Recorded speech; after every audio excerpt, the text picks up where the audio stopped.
Moose is in the house. Moose is in the house. Watch out. Watch out. Here's Moosey.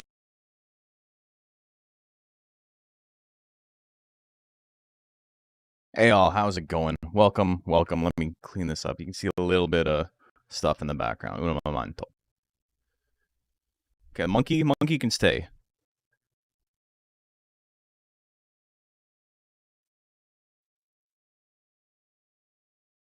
We got deals at a new wing place. Not too shabby. Don't worry about it. Hope you're doing fantastic. It is our last stream before the big day, the day Santa comes, and I don't. What is it? Like, he like comes down. That's almost a whole Jesus' year. chimney or something. I don't know what's going on. Big Walloo, almost a whole year. Holy moly, that is almost a whole year. Thank you so much. Hope you guys have had a fantastic year. I have enjoyed it. I've been liking hanging out with you folks. You're pretty cool people. I'm not gonna lie. I do appreciate you guys being cool. It means a lot. And thanks for sticking with me all year. We got one last tournament before Christmas. We got a couple more streams before the end of the year. We're gonna have one next Monday. And then we will have probably the New Year's drinking stream as we always do. I don't think I'm working New Year's Eve. If I'm not working New Year's Eve, we'll do that. We'll do a New Year's drinking stream that we always do where we watch the Monster Rancher anime. And I don't know, maybe we'll curate episodes this year or something. Because I don't know where we left off last time. And I'm not going to go find the VOD. Who knows what day it could possibly been uploaded. Yeah. What day was New Year's last year? We'll never know. Tonight we got more DXBL action. We have D rank of the middleweight division. Going to be super fun. A lot of cool monsters in this. I have to enter a house mon because I don't know. Or sorry, I have to enter a house mon because there's 31 entrants, and so I got to make it an even 32. But I don't know what I have. That's like what do you call it?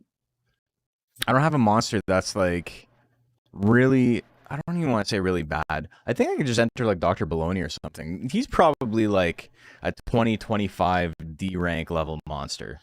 I think he's probably okay for that. Lurking around because I heard Monster Rancher is like the root of Uma Musume style gaming. It is, but you won't be seeing much of that because today we are doing tournaments. We're doing the AI versus AI tournaments. It's super fun. But you won't be seeing any of the like ranching, like the raising your stats and stuff. Good luck to all the participants tonight. Gonna be lurking while I work on a hair. Hell yeah. Yeah, I have not. I'm gonna be completely honest. I haven't even checked the entries to see if they're uploaded. I gave everybody notice yesterday. I added everybody. That's the most I can do. The most I can do is like individually check everyone. But I'm getting lazy in my old age. Is just what we're gonna chalk that up to. So we're chilling. We're going to watch some monsters fight it out. We're going to talk about the holidays. Maybe we'll talk about the holidays. I don't know. I hope my mic sounds okay. I got a dishwasher going in the background, so whenever the plug-in chugs, it's probably because it's trying to remove background noise, but I think we'll be okay. It's a little glitchy. It might be like I'm gonna have to check it out. Let me stop the recording real quick, and I'm gonna restart it, and I'm gonna listen back real quick and see what it sounds like, because it might just be regular glitchy. It sounds a little weird, but it's audible. Oh, it should sound better than audible, but I think we'll be okay. It's a little glitchy. It might be like I'm gonna have to check it out. Let me hold on. Is that what it sounds like?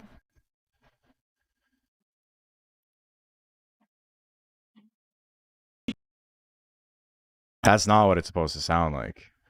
Okay. Here, give me one more second. God damn. You know what's crazy? You guys not saying anything about that? Like, holy fuck. We're not doing a whole stream like that. Glitchy. That's not what it's supposed to sound like. There we go. Okay. Have I fixed it now? Yeah. Here, give me one more second. Okay, so I think I fixed it. Jesus, that's awful. Well, I'm glad I did something. I'm gonna try this one more time. Whatever I did, fixed it. I turned it off and on again. I didn't do anything. But sometimes that's all it takes. All right, so we're good to go.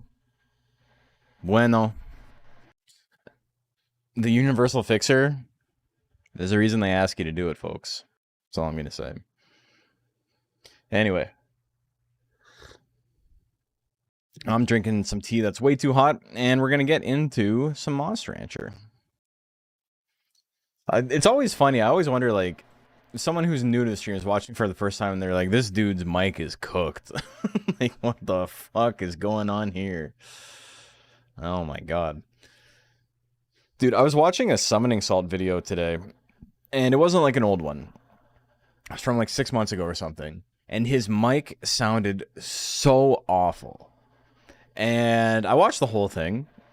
You know, it didn't stop me from watching it, but I was just sitting here being like, you can really just run a mic that's constantly redlined, just constantly clipping and sounds like absolute dog shit and still get 3 million views as long as you're good at making videos and you have like the momentum.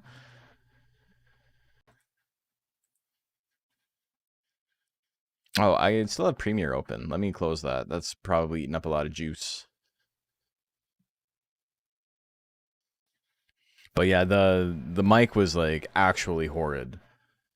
I was kind of surprised that like it got uploaded as bad as it did. Can't start like that? No. Though he did kind of start like that. He's got videos where like it sounds like immaculate and where he's got like really good mic quality. I don't know.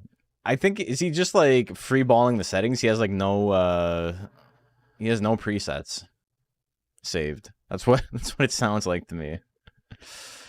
Anyway. Also, editing the last couple of Nuzlocke videos has been agonizing because my game audio was so, like, unbelievably loud. There's times where, like, you know, I have a compressor on my voice to, like, make the loudest parts quieter and the quietest parts louder. That's what a compressor does. So if I yell, or if I'm, like, kind of mumbling like this, it should be, like, relatively the same volume. But even with the compressor on, like, whenever I was speaking low, it was just fucking... It was getting obliterated by da da da da da da da ba da da da da. Like, just background music was just drowning it out like crazy. Raw dogging the settings is the mark of a true streamer. He's not a streamer though. He only makes videos, and they're good videos. I like them. He's figured out his formula. Gazpacho soup is here. Season 4 Moose. That's me. All right. So who's up first? Who's on second? Etc. Etc. We got Down to Clown and Conquest.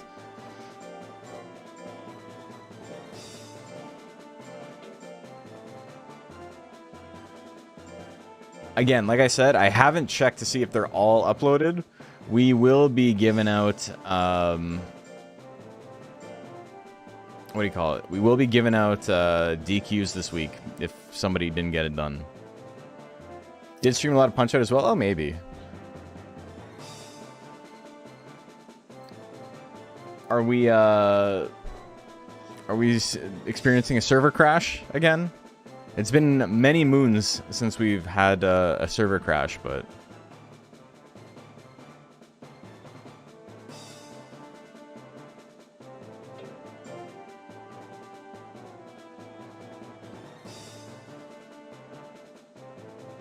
I love the idea that, like, my connection is bad, but I'm streaming. Like, it's good enough to stream, but it's not good enough to do a search for fucking Monster Rancher. Hey, there we go. Okay, I don't know what it is. Is it... That looks legit. Dan's also the only name I recognize here. So we're going with Dan.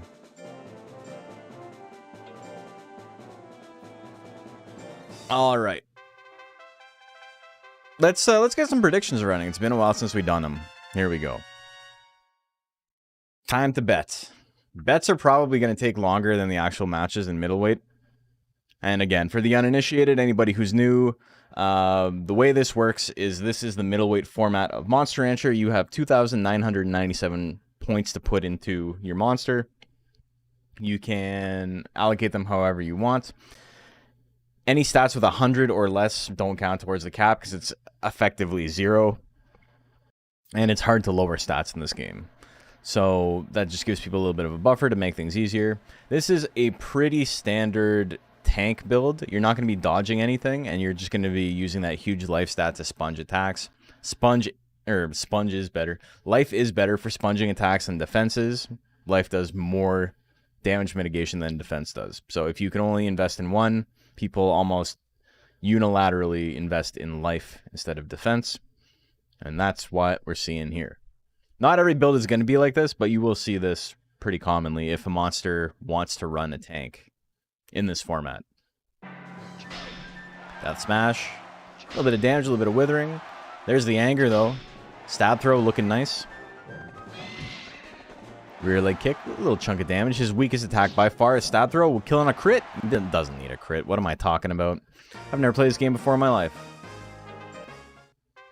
I didn't even see what the outcome looks like. 73% on Conquest. Ooh, Death Slash. 10 life left. The Death Thrust return. Oh my god. I don't think he needed the crit. He had the life lead.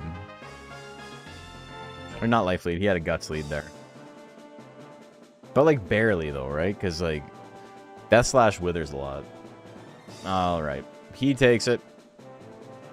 Game number 2. Plum and Midori. We got 2 colors here. We got a colorful match. Bazoo Supremacy. Bazoo is so cool, man. I really should have looked up what this monster was.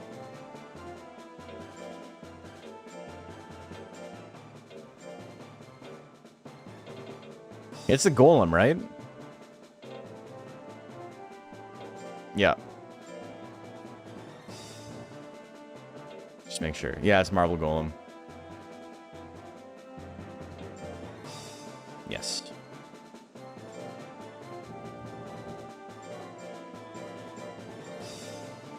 I forget what Midori is.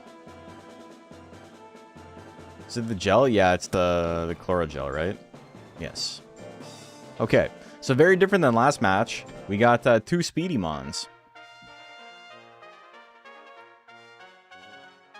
Okay, prediction is live. I'm kind of surprised I remember some of them. Like, we got so many monsters in this format. In this tournament.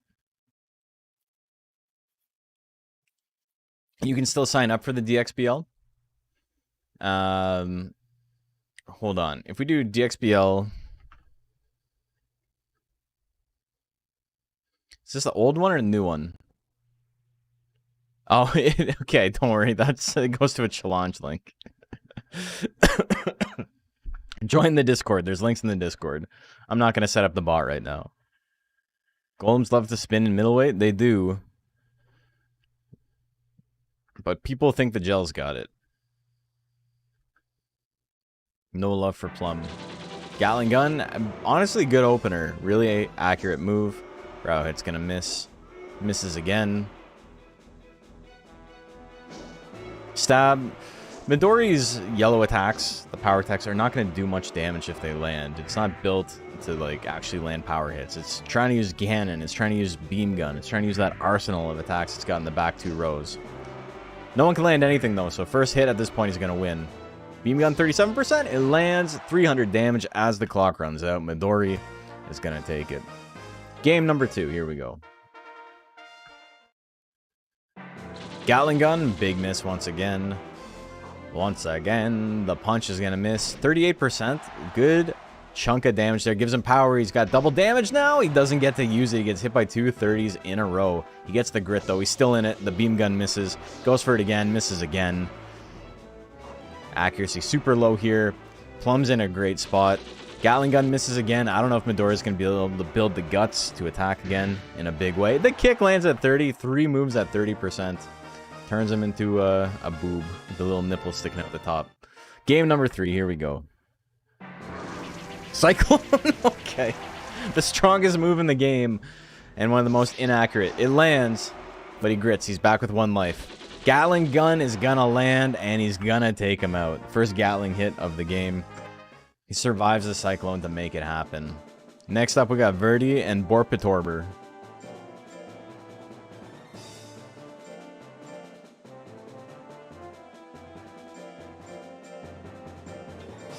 He's plumb landed the Cyclone. He did.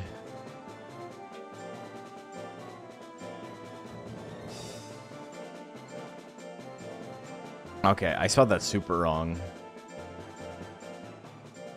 Burpadurber.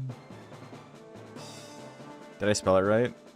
It's Borbid, not Borpid.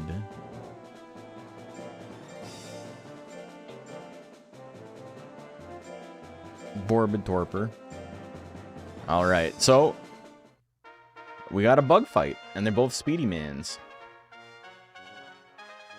Prediction is live. Who do you guys like? Do you like the worm, or do you like the Beaklon, which cocoons out a worm? You could say it's Worm's evolution. Not really how the game works, but kinda how the game works. Hey, Spinda, Merry Christmas. Please keep me in a point to your week. I will try. I'll do my best. I appreciate that. Thank you so much. Parent first child, you hate to see it? Yeah, I know. Mother and child reunion, etc., etc. It's only an emotional way. What do we got? 81% on the worm. People like the worm. Worm is a very good anti-speed monster. Horn Smash, very good anti-speed tech. Doesn't proc power. The Tail Lash, big miss, 57%. One of the most accurate moves we're going to see in this tournament.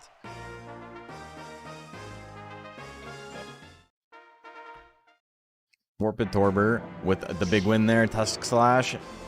Somersault's going to miss too. Borpitorber has a huge, huge guts lead. He's going to be way more accurate. He's going to do way more damage, and it's gone. And the guts are there for you to use, you know? You got to swing if you want to win. Another Horn Smash. He loves that Horn Smash. Both Mons still in it, but Borpid needs something big here. He's got Hurry, doubles his critical hit chance, but runs out of time first. Game number 3. Here we go. Both Mons gotta win. Horn Strike, big damage. The Vigor misses it again. And again. Huge guts lead for Verdi. He's gonna... Yeah, the crit bite. It's enough. It's big damage. It's not supposed to be big damage, but with the guts lead and the crit, it happens. Next up, Furiosa and Sankogheg.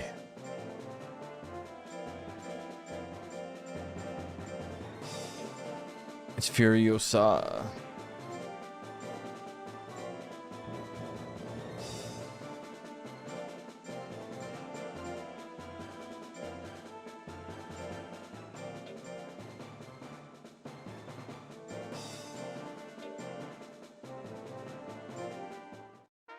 Okay. Start prediction, here you go. I like how either form has some swordsmanship attacks. You got Tusk Slash, you got Horn Smash. Beaklon's so cool, man. Worm's cool as hell, too. I just like bugs. My thing's bugs. I can sound like a T-Rex. I'm not gonna do it. If you're Canadian, you know what I'm talking about. If you're not, unfortunate. Born with a disability, I suppose. Okay, 64% on Furiosa.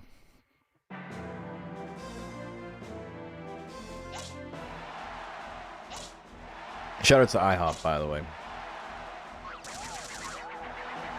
Alright, well, that was an entire set. And by set, I mean single match.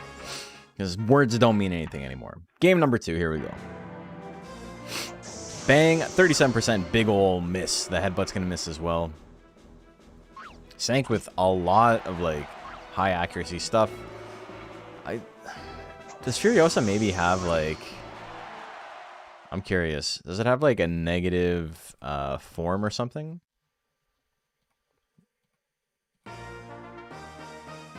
Form is minus 67. So it has effective 800 speed. Okay.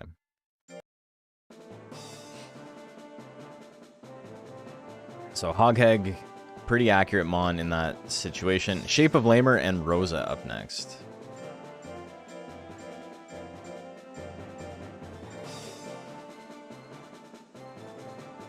Monster Rancher 2 still the best in the series. You're right. They never topped it. It's so simple. They added a lot in like the later games. And while it's like it's cool to see them like iterating on it, I don't think any of the things they did. This is it, right? No, it's just Rosa. This is also 2997 mon.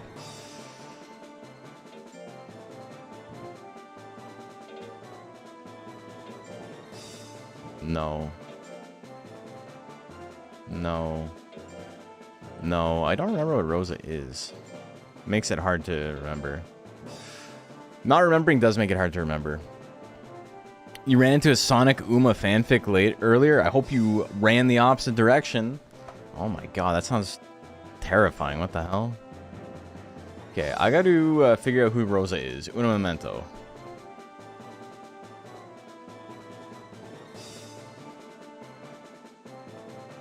Let me open my drive real quick.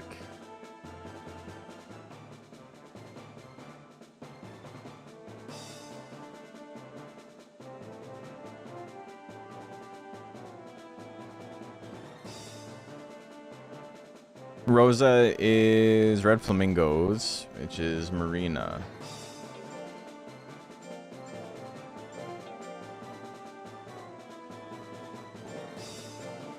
The worm. It's the worm. Okay. Okay, prediction is live. Who do you like out of these two?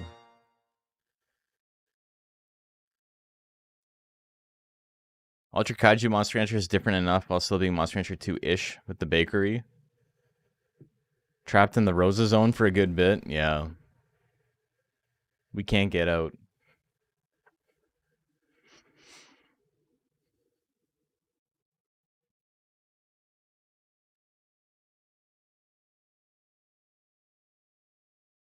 If you're in the Rosa, if you lived in the Rosa zone, you'd be home by now. 80% on the worm. People still liking worm things. Icicle Arrow, good chance it hits. Oh shit, the 69 miss on 2 lashes is pretty big. It would have killed, like guaranteed. Ice Sword, not what we want to see it using. Bite is still going to finish him off though. Another Icicle Arrow, 500 damage. What are you going to do? Tank versus speed. It's not as one-sided as it might look like. Because you're looking at it and you're like, surely the monster who can't dodge can't win. Not always the case. But in this case, it seems like it might be. Next hit wins for Shape of Lamer. Unless he misses a 99%, which is totally possible. But it's just not going to happen. Not yet, anyway. Next up, we got Sir Gallaslam and Smorbit.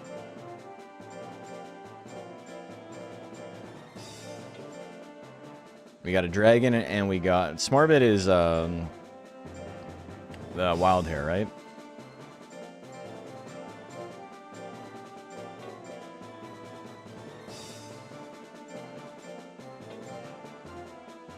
Alright. Okay. Prediction is live. Who do you like? Undine won that one, and you guys all voted for Worm. I think Worm was honestly like a pretty good pick there. Worm versus a monster with like 199 life.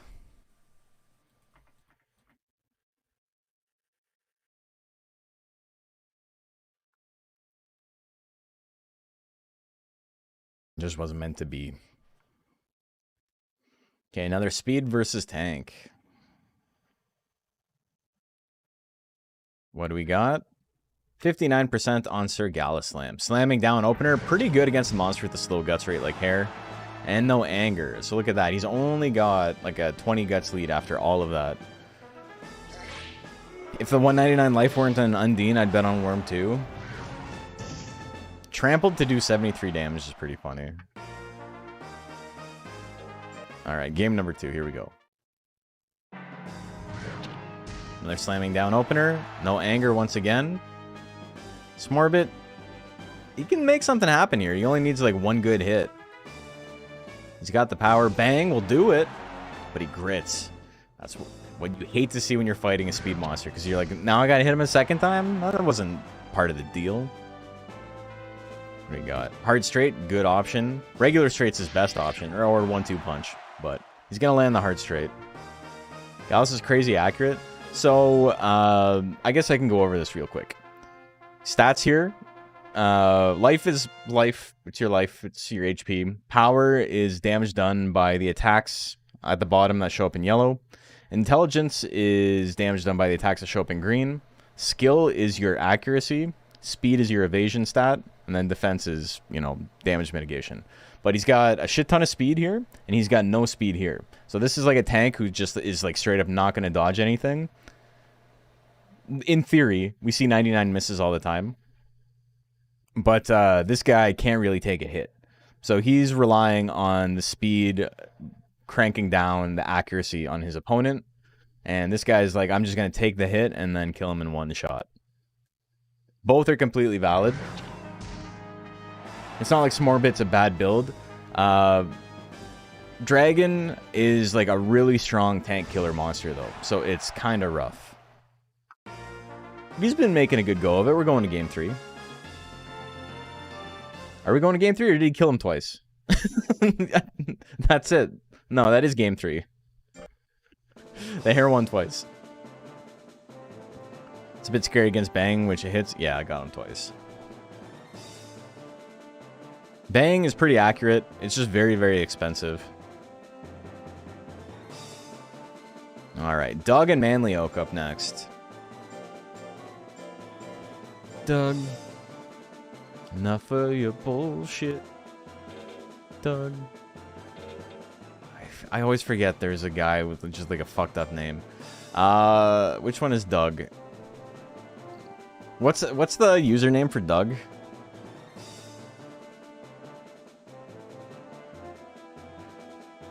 Brian? Okay. Oh, it's yours? Okay.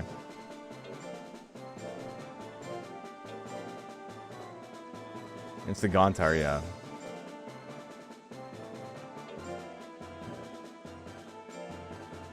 And then Manly Oak.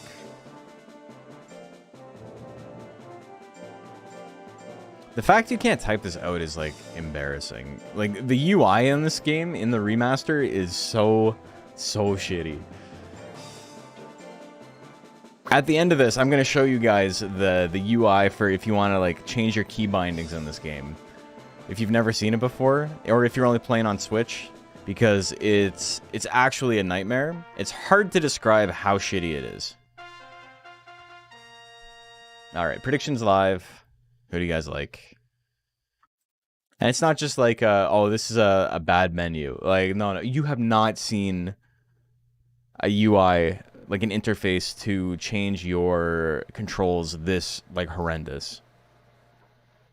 However bad you think it is, it's worse than that.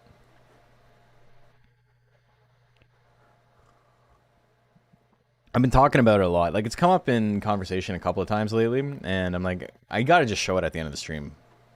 Instead of just talking about it.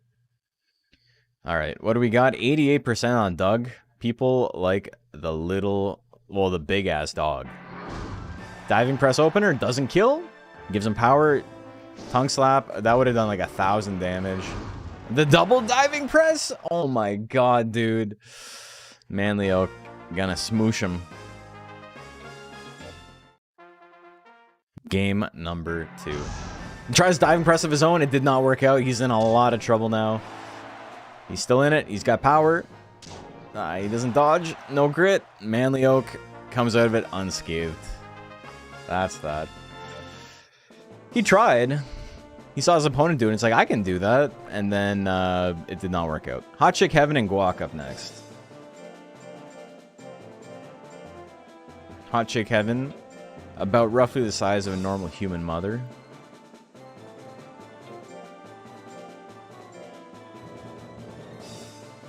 And Guac, well, if only we could see Guac take wing. Am I right, fellas?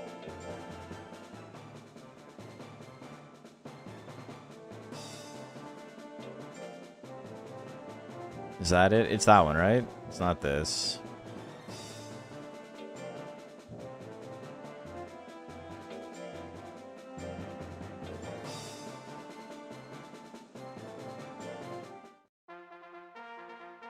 A little bit of defense on this guy. Okay, prediction is live. Who do you guys like? Great reference. Hot Chick Heaven and Hot Chick Hell are like both made by the same rancher. Very funny.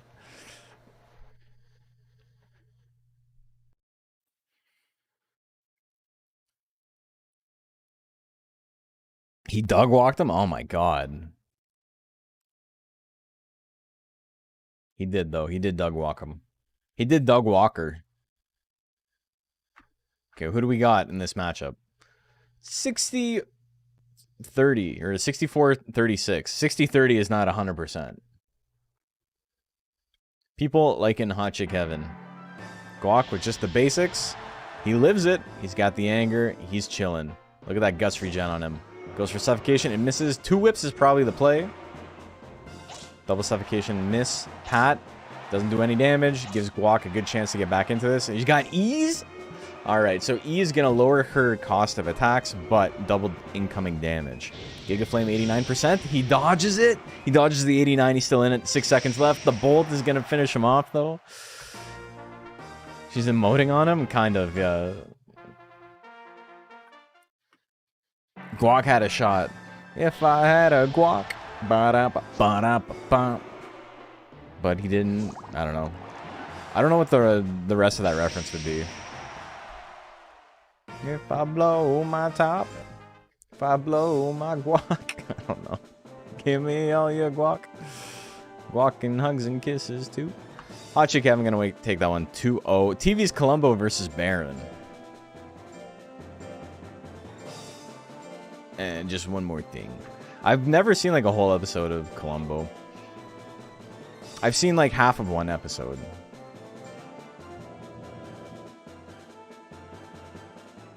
Baron.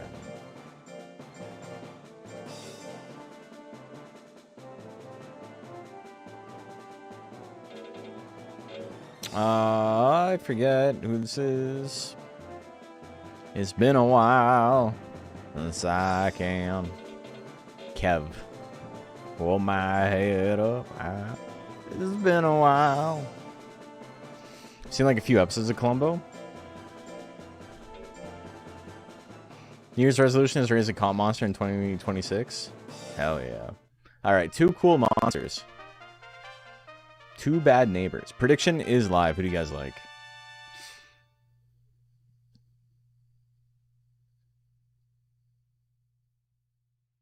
Baron is super tanky. Holy.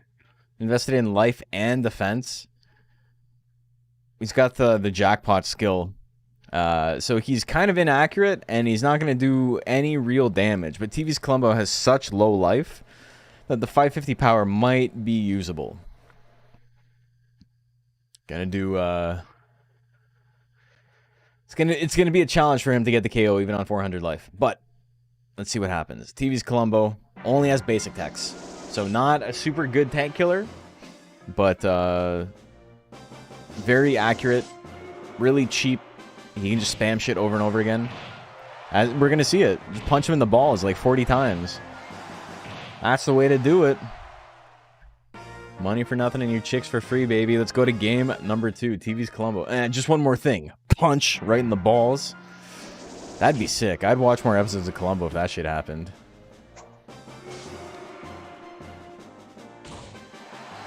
Can you imagine?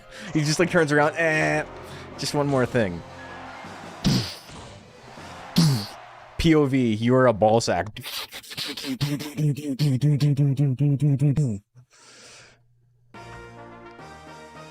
Anyway, he lost.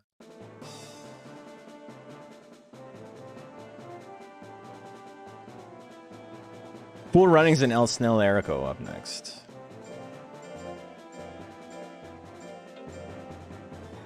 That's definitely footage from the spoof, yeah.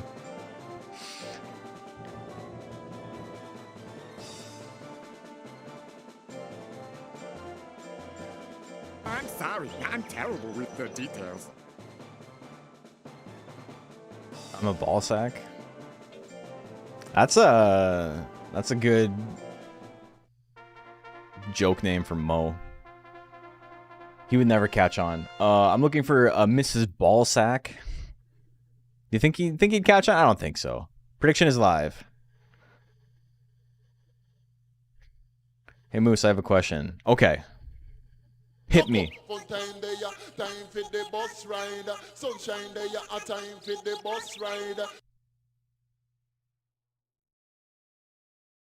Is that like, should we keep, maybe we should retire that the more I think about it. maybe. And they spell disaster for you. Why is that so loud? Holy shit. I'm turn that down a little bit. Yeah, maybe we should retire the bus driver or bus rider. Is it bus rider or bus driver? I don't remember. Doing a Nuzlocke, just thinking about guts rates. Okay, so you've now typed two comments, setting up your comment. 88% on El Snail Erico. Does Nicole hitting frame 1 meow literally do anything as Hopper? No, you are given an advantage if you're hit.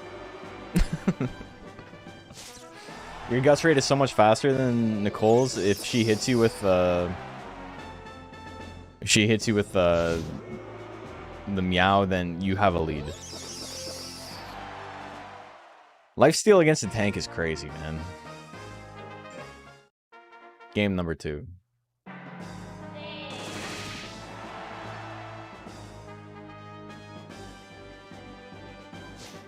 Oh, electric stab miss. Electric whip gonna land. The one shot. El Snail Erico takes it. My boy. El Snail Erico's not mine, but this guy's mine. Let's go. Let's go. Let's go. We're still in it, baby. I will always root for the Nighton. Let's go. All right, we did it. Let's go. Let's go. He did it. What's allowed in tournament? So this is, where can you buy a Nighton plushie? I got this shit custom made. This cost 500 American dollar dues. So, you know, you got to be balling. Home field advantage, kinda.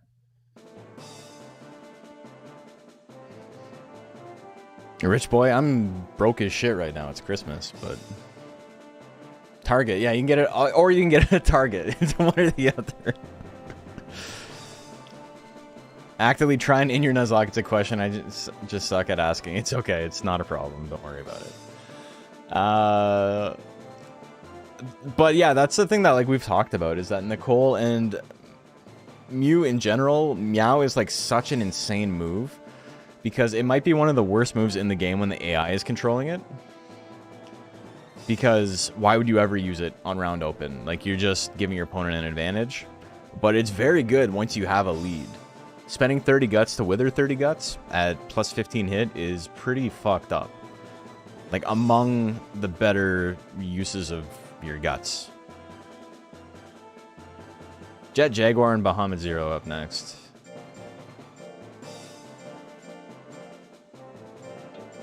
Snail isn't job tonight. He's got at least one win.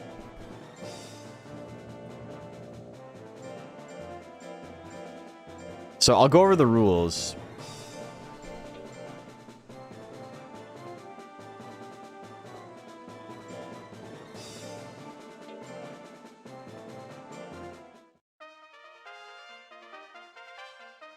Okay, prediction is live. Who do you like? Week 1 Nighton plushie, week 2 ice soup. That's what I'm saying, man. It's like I still have 2 prizes for the Deluxe Cup. I have the prize for last year's, and I have the prize for Grey Penguin, who won the very first one. Who I didn't really like. I didn't know what to do for a prize for the Deluxe Cup, and then Deluxe Cup for the last 3 years has been I've been giving out a plush of some kind. Nothing this big. But, like, we had a Mochi plush, and then we had the cool magnetic color Pandora one, where you could, like, link them all up with magnets. But I'm probably going to be spending about $700 on the 2 combined, once I also add in shipping and stuff. So, like, not to, like, toot my own horn, but there's a lot of money being thrown around on like frivolous bullshit for this community, all in the name of supporting Monster Rancher. So if you got that Prime sub, you want to give me $2.50 American to help go towards the 700 plus the probably another $300 I'll have to spend on this year's prize on the tournament coming up in February. I don't know. Maybe you can help out. That's all I'm going to say. 86% on Bahamut Zero. There we go. Now, the Monster Rancher anime, you look like Jim the Sailor in the Eared Mew episode. I don't think so. But he is a handsome fella. Again, I haven't explained what the tournament rules are, but I got to get this other thing out before, or I'm going to lose it. I was on the elevator today, and there's 2... like huge guys speaking Russian, and they did that thing where like they were speaking and then they both laughed and then they looked at me and they went like, right, like you agree, right? But like obviously they knew I didn't speak Russian or whatever, and I was like, yeah, of course. And the dude, he's got to be like 6'8", like tall as shit. He looks at me and he goes, "You have beautiful eyes. Have a good day," and then gets off the elevator. And I'm like, what the fuck? I said thank you and I laughed, but like, god damn it, dude. I was not expecting that. Dude broke character. Anyway. So, Jet Jaguar is going to win it 2-1. Also, I got to update some scores here. Beard and Quaff? What beard? Trim those sideburns, Mattingly. Look, Mr. Burns, I don't know what you think sideburns are. Hydroplex and St. Hakushin up next. St. Bakushin? This is Uma.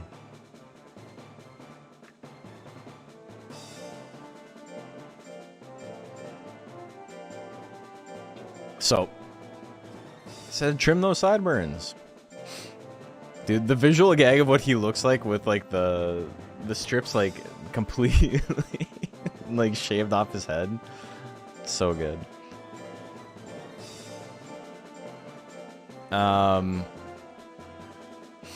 Okay, so the rules, there's many tournament formats in the competitive side of Monster Rancher. This is Middleweight. Middleweight is just the colloquial name for a 2,997 stat cap. 2,997 is just half of max stats. So basically you get to do this. You get to max 3 stats, or split it up however you feel like. If your stats are at 100 or below in this format, they don't count towards the cap because it's like effectively 0, and you don't really get any benefit from them. So because it's hard to lower stats, the game's not really made for you to like effectively lower any like drop stats you don't want to keep. We have a barrier of 100 where it's like you can just have it at that point. It's not a problem. As you can see here, St. Hakushin has 147 power, so this does count towards the cap, which is why he has minus 100 skill here and minus 50 power here, because 150 is over the cap, so that 150 points or 147 points count and have to be taken out somewhere else.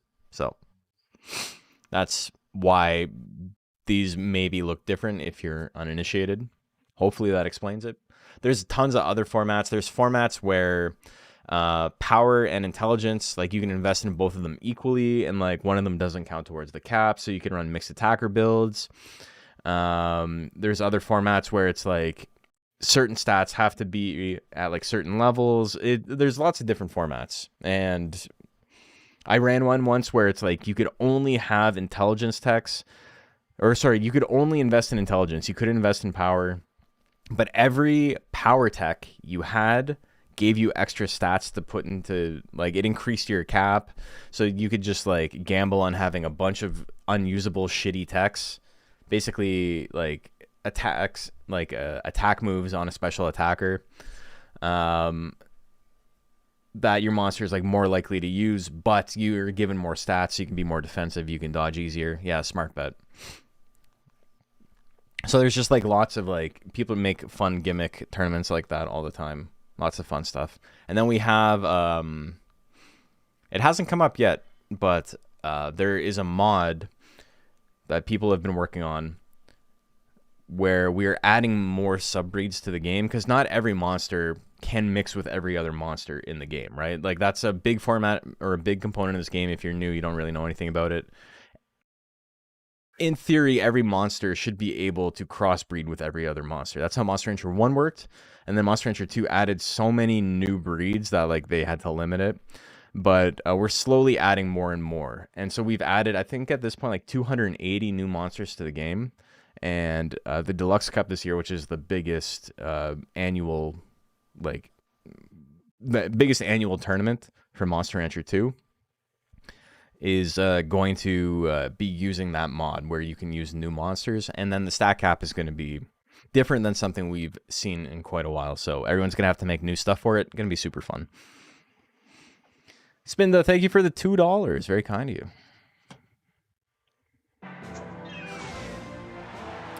During making new Crabman? When did I make a new Crabman? That must have been a while ago.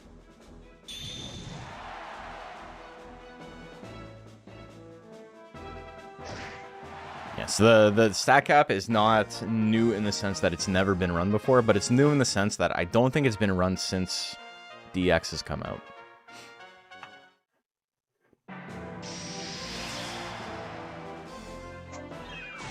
Anyway, he got his ass beat. St. Hakushin's in a little bit of trouble here.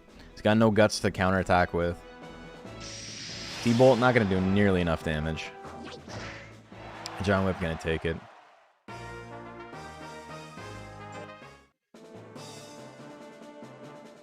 Also, El Snail Erico beats Cool Runnings 2-1. I forgot to type that out. Hydroplex with the 2-0. Kokoro and Stormtide. It's kind of funny because like Kokoro's not a bad monster. We've seen Kokoro's been around for a very long time. Basically the same build as what we just saw. And it has a pretty winning record. But it's stuck in rank D because it had 2 bad weeks, basically. Bringing back Youngblood stat cap? No. Nope. It's completely different. Okay, so Caterpillar wins. Here's another one. But he may look a little different. Predictions live, by the way. Don't worry about it too much, though.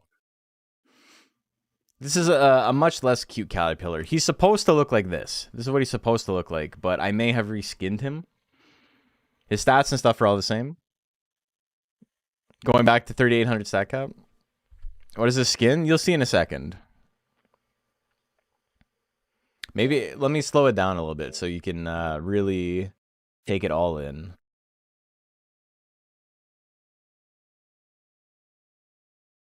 All right, 67% on the Mr. Beast Color Pandora. Here we go. He's made out of Feastables and Primes. And he's dead. Just like that. He killed Mr. Beast. Oh, he's got grit. Mr. Beast won't go down that easily. Look at that gnarly face, dude.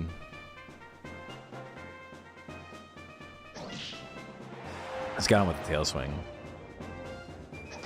Like the format where you have to enter 1-year-old only monster. The problem with that is you can basically get max stats on a 1-year-old monster.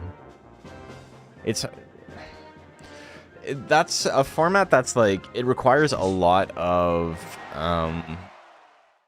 like honor system to work properly, because you would have to like outlaw a lot of different like techniques and like raising methods. You can't really just do it the way German did it, because the way German did it is like very, very fun and cool if you're doing it with friends or you're doing it super casually. But once you know like how to play the game, like we can find old footage of a format called Spartan Babies, which is basically the same thing. You had to get a brand new monster off of a disc. This was before DX came out, so we were playing on PS1 still, or like emulator.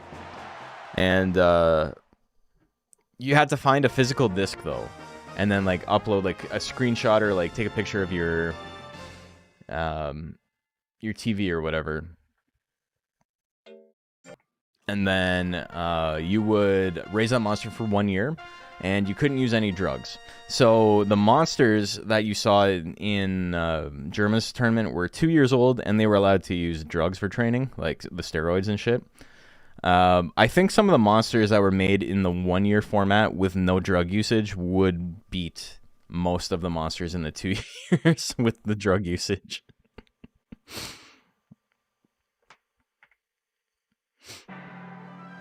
Mr. Beast smashed by a whale, gone wrong, gone sexual. Would you fight a whale for $10 million? So happy Jeremy even brought attention to the game at all. Yeah, me too. Very cool of him. And he was nice enough to let me restream the tournament. But yeah, the Spartan Babies 1 year tournament it's super fun. It's just, it's not something I'm interested in running for like the Deluxe Cup, which is probably gonna have like minimum 60 entrants. Because I don't want to have to vet all of those people and make sure, like, I don't know them all, right? So I don't know if they are following the rules, whatever. You know what I mean? Okay, Shinko and Ragnarud up next. Ragnarud is one of the goofiest builds. And maybe the most damning indictment of AI that I've ever seen. Because as a lark, ChatGPT was asked to make the best competitive plant for Monster Rancher 2 Middleweight division. And it's certainly something. Okay. Prediction is live. For a fake pog and a red circle in there, easy 3 mil views. That's what I'm saying. You know what's up.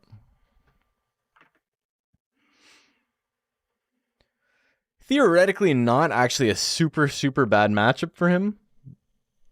Shinko is bleeding a lot of stats, by going into both power and intelligence. Like, you could just max life, power, and skill if you wanted no intelligence and then not get intelligence attacks. But he gets the mixed attacker, yeah. Alright, my eyes are getting itchy. I don't know why. I think it's just dusty in here. I've been cleaning. 100% on Shinko. Here we go. Alright. So, huge tank from Ragnarud. So you can give Shinko a chance to build up guts. He is not. Ragnarud with the lead. We have not seen that in quite some time. Why 999 defense? Because it's funny. Well, no, because ChatGPT told him to, basically.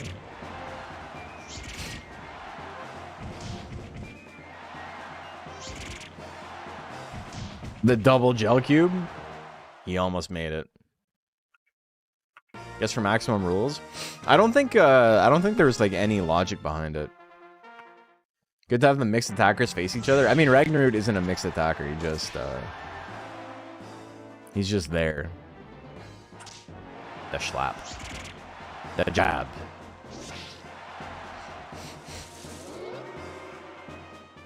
Alright, Ragnarud in the lead again. Another Toxic Nectar. Toxic Nectar is the play. You gotta keep doing that, yeah. I mean, lifesteal is the play, but it's not guaranteed. Is he gonna run down the clock? Ragnarud, I think, has not won yet, and I think he's gonna lose this one. Yep. He tried though. He did his best. Kind of crazy that like the monster you get from the Terminator 2 soundtrack beat Skynet. Who'd have thought?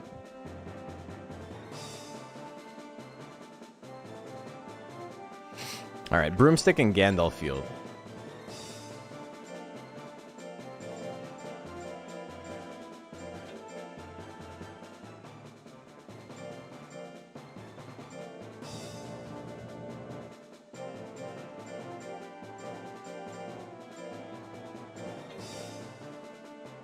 No one can outdo humans in creating slop monsters, not even AI slop? Yeah.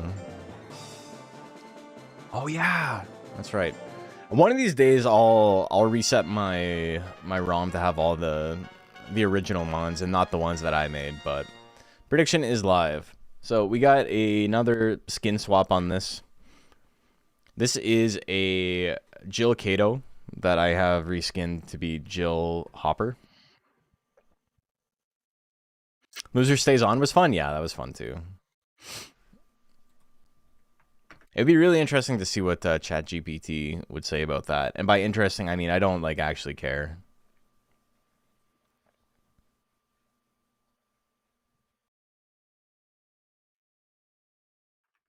%72% on Broomstick. Here we go. Is this Jill over Bengal? Yeah. Which is why he's got the little leaf on his head. Loser Stays On would be fun to run again. The big roll assault, the big miss, cold breath.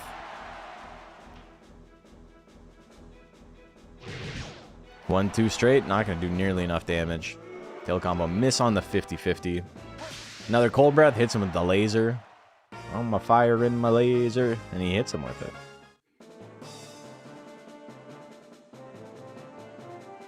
So funny. He's firing his laser. All right, Ivy and the Moose Surprise. I got to sneeze again. Man.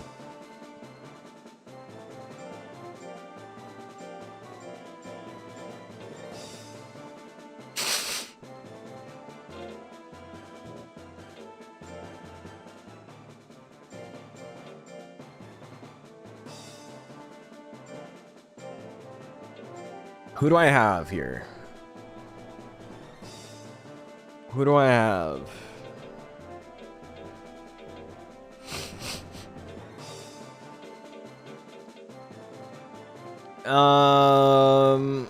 Okay, this is heavyweight, lightweight. I don't remember what this is. Lightweight, welterweight, heavyweight. I don't think this is legal. No. God.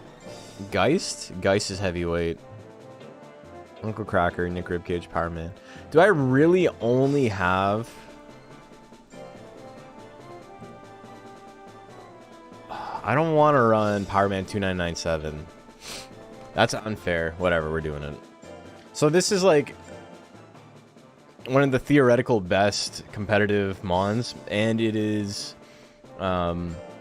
made for the Japanese version of this format, which does not allow the like stats up to 99. They have a hard 2997 cap. So this shit took forever. Intelligence and defense to 4, speed to 1. This was very, very difficult to make. Prediction is live. Well, I mean, I don't want to load a second file. I don't have anything else uploaded. Thanks for bringing attention to Monster Hunter 2. Got into this game back as a kid and was crying over my dead black raptor at a baseball game. I feel that. What weapon you main in Monster Hunter 2?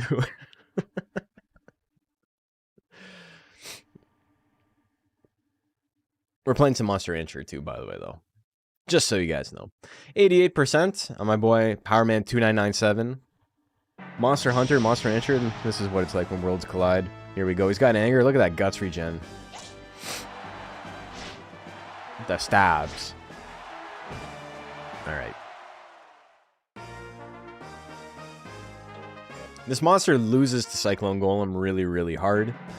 There's one Cyclone Golem in the tournament, or two? Two Cyclone Golems in the tournament. He's not fighting for anything, really. He's just here to be an asshole.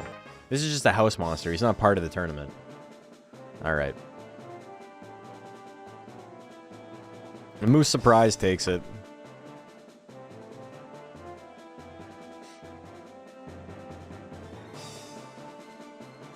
Monster Hunter 2, the one that never made it to the West. It was only, Frontier Unite that did, right?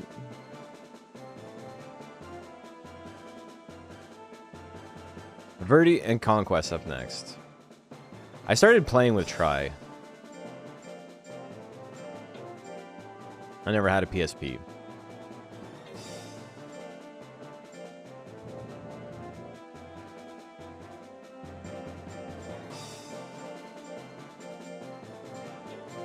Monster Ranch dressing? Hell yeah.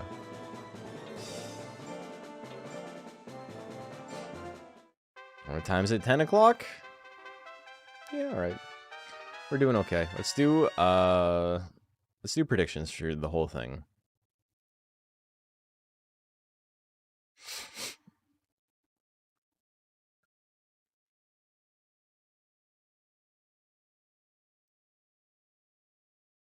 I don't know why I got like sniffly all of a sudden. Merry Christmas, or as all the Canadians call it, Maze. Yes. Merry Maze to you too. I gotta find a patch cable and play you guys a Christmas tune on my bass. Okay.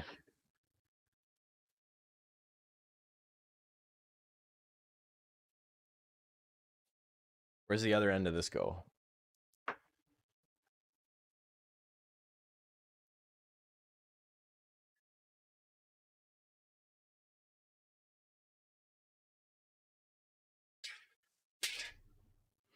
I don't think it'll actually play. Do I slap bass? I don't really slap bass. Slap bass is for freaks. Hold on one second. Can I plug into... I don't think I can plug into the second channel here. One second, if I do this. I don't think you guys will hear anything. I thought Canadians called it Noel.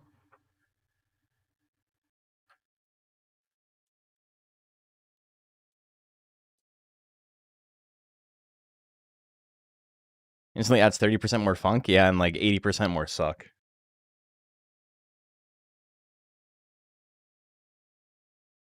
Am I on? Active or passive? I don't even know. Where's my volume knob? I haven't like plugged this shit in forever. That's tone.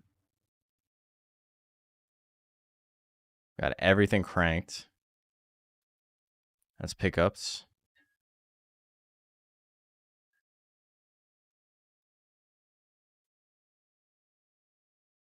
I think this is passive.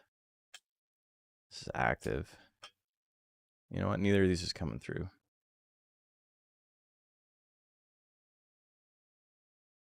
Don't need 48 volts.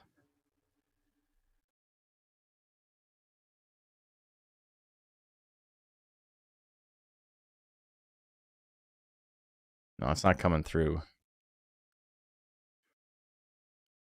Let's see if I do this.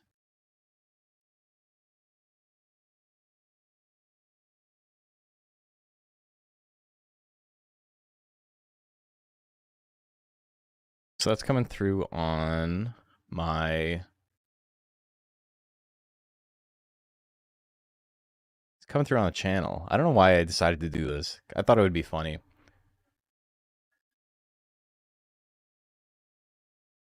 Should be coming through on my game. Why is it not? Oh, I know why. Here, I can do...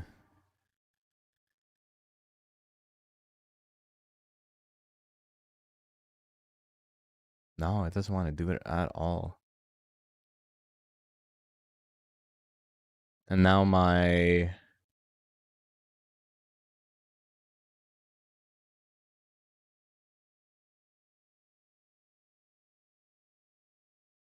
Now, okay, you guys are gonna have to tell me if the game audio is all fucked up now.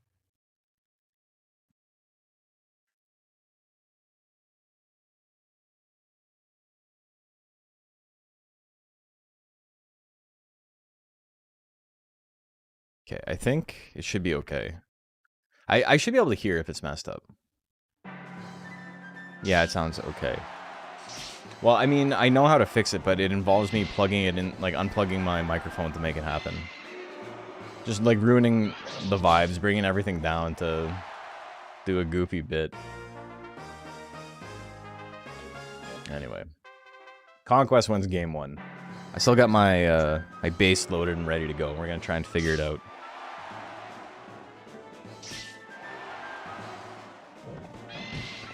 While this is all happening.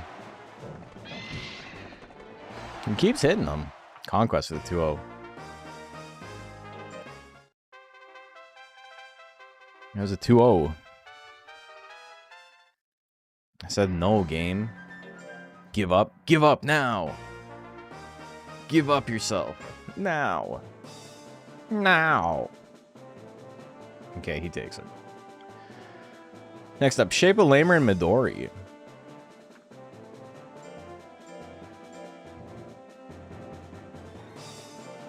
I tried to type it because, you know, it makes sense that you'd be able to type this instead of clicking buttons.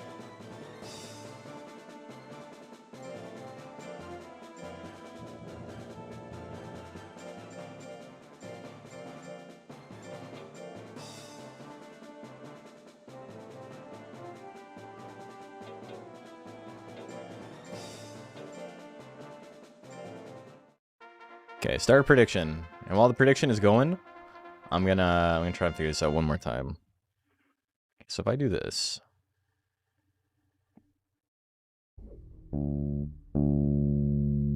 Okay, so I can hear it in one channel.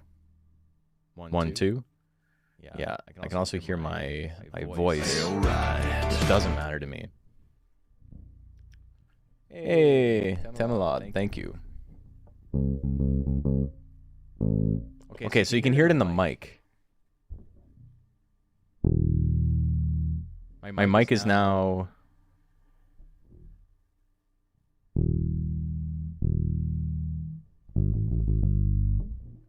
You can hear that, right? Here. Check 1, 2. It's still picking up my voice somehow? That doesn't make any sense.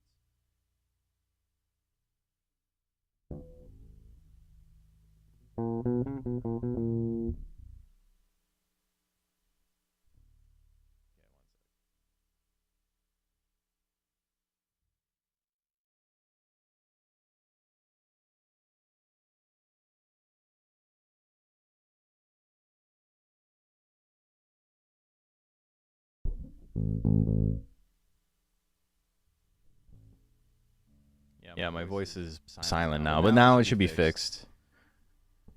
But it's probably kind of fucked up. You can probably hear duplicate, maybe. Anyway.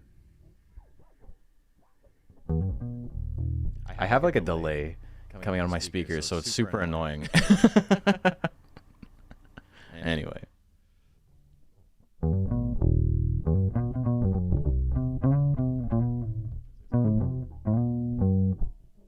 It's not actually a bass riff.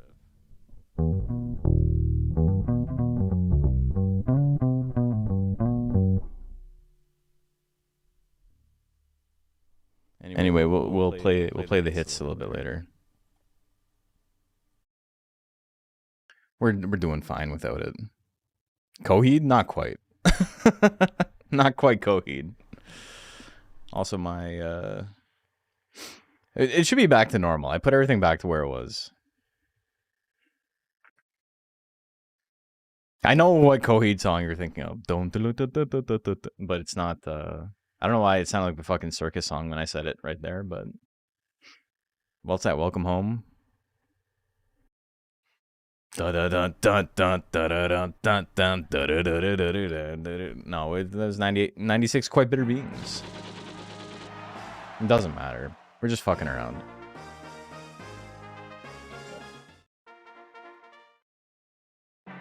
It's not really a bass riff, though.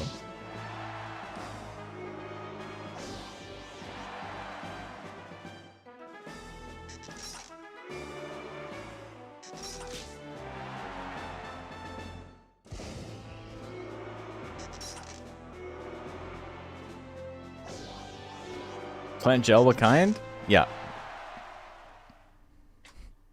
That shit's a plant gel. We're putting the bass down. It wasn't even to show off. It's just, I was like, oh, it'd be fun to play this riff right now. It absolutely was not me like, let me play the sloppiest fucking riff you've ever heard in your life. That'll be really entertaining. That was me being self-indulgent. But I appreciate you guys allowing me to do that.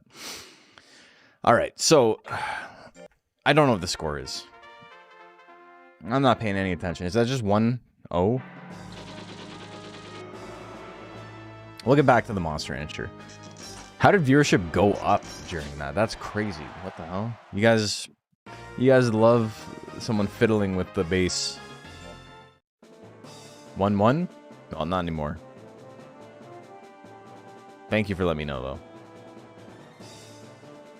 Undine's gonna take it. Next up, Hot Chick Heaven and Sank Hogheg.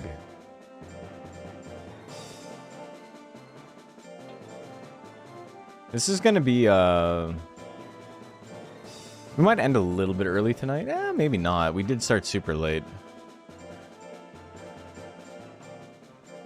But yeah, if you're new to the channel and you're just watching for the first time, we're chill here. Sometimes we talk about what's happening on screen, sometimes we don't. This is a post-video game Twitch we're living in. I'd say about 50% of the people who watch Twitch are... 50% of the people who watch video games on Twitch are actually watching video games on Twitch. Prediction is live. It's mostly just... And I don't say this disparagingly, because it's kind of true for me too. Pretending you have friends to talk to. Surprised I didn't bring up the stuff that happened in the boxing world today. Brother, I don't even know what happened in the boxing world today because I was too busy boxing. I did go boxing today. You can do whatever. I'm just playing some Isaac rounds. Oh my god, it's the opposite. The viewer is running Isaac and the streamer is not? That's crazy. 73% on Sank Hogheg right now. Yeah, I did the equivalent in the boxing world of touching grass. I went and I trained this morning. And then I was too tired from training to, you know, go online. So I took a nap. And then I had to do laundry and shit. People really like the Hogheg here. What happened in the world of boxing today?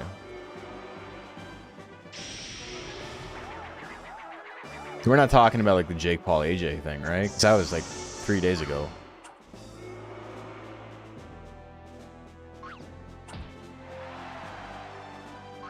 I saw people posting this one picture over and over again of, and I can even show you guys it. It was a black and white photo of the Jake Paul Anthony Joshua fight,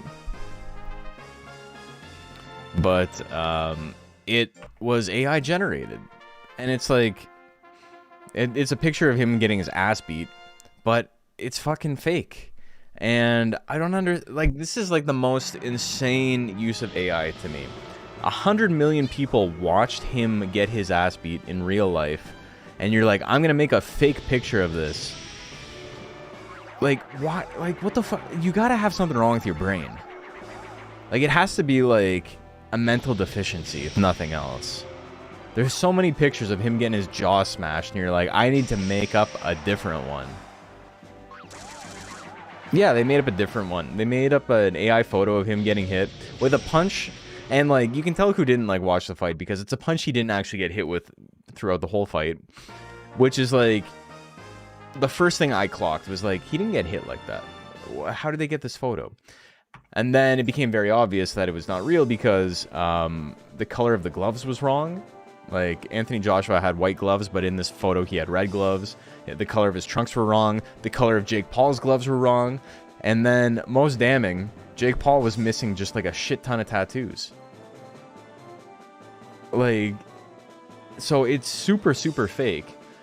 And there's no reason to make it. No reason to go through that effort. Happened in real life, so it's fine if I use AI to make it. It's the same thing. It's, I swear, people are just like, it's maybe the most embarrassing use of AI I've ever seen. And I was talking to friends about it, and I was saying this is the most embarrassing use of AI I've ever seen. And then I saw somebody post the picture afterwards, and someone called it out as AI, and he's like, it's not AI, and here's how I know. And he posts a screenshot of him asking Google, like Gemini AI, if the picture is AI, and the AI chatbot says, no, this is a real picture.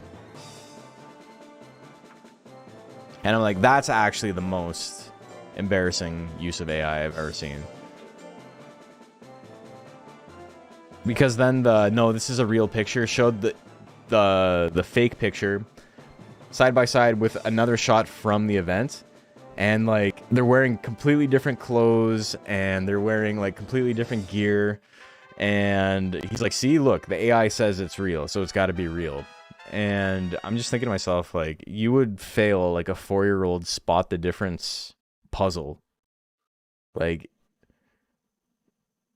I can't believe how fucking stupid people are.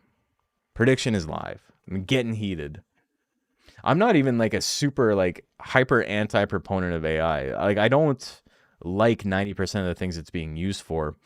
And I think this like post-consumerist unlimited growth model they have, where like they don't even give a shit if you use it, because they're selling it to other corporations who are like hedging their bets that like this is going to be a thing in the future.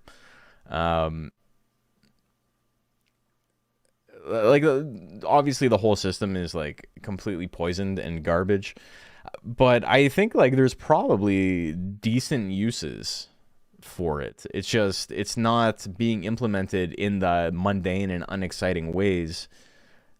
It's being used for like, hey, Google, I don't want to have to think for like the next 20 minutes. Can you do my job for me? And then it's like, sure. I pretended I was you, except like a 9-year-old child, and I made the output based on that. Like, I don't know how people aren't getting fired. 81% on Smorbit. I'm still voting for the AI podcast in my work project notes. Oh, dude, I saw that. That's so funny. Where they said it'll like listen to your meetings and then make a podcast that you can listen to that like just regurgitates what happened in the meetings. And it's like, just go to the meetings, bro. Like, what the fuck?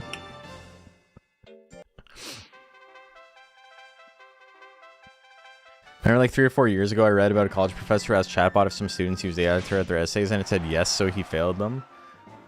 The thing is, there was always like really stupid and lazy people in jobs that like they were unqualified to be part of, right? Also, damn, Smorbit. Columbo doing the just one more thing and then getting his ass beat. That's a 2-0 for Smorbit, right? I'm too busy getting angry at robots to be paying attention.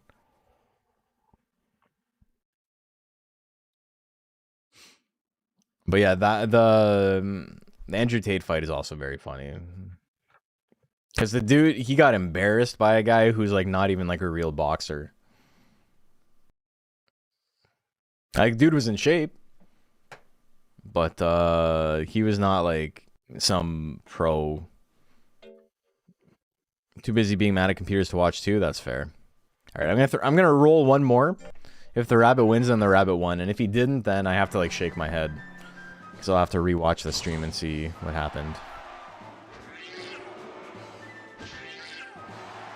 The hard straight. Meow.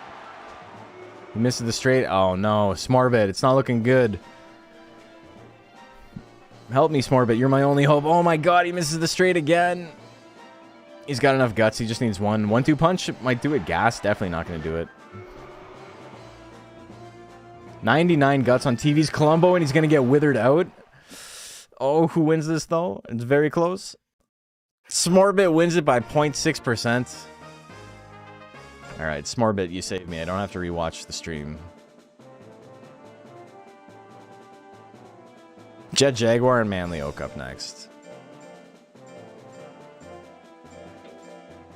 That's the one problem with having a slot 1 only build, is that sometimes your guy just doesn't walk forward.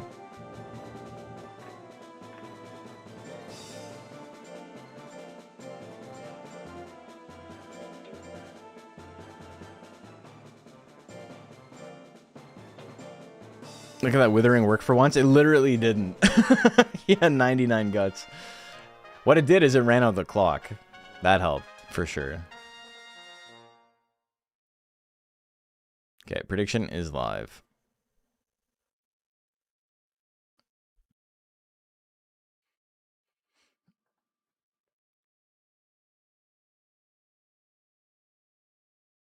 I think the thing that got me the most about the whole conversation that we just had was the guy who's like, I asked Google and Google says it's not AI, was like very incredulous about it. Incredulous is the wrong word. Indignant about it is the word I'm trying to say.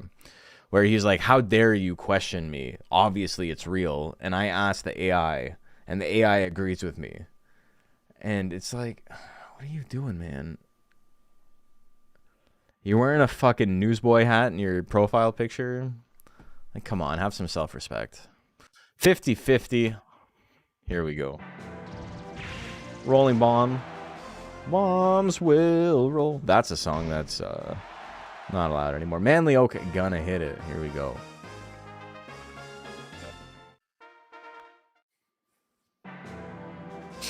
Brow hit, big miss.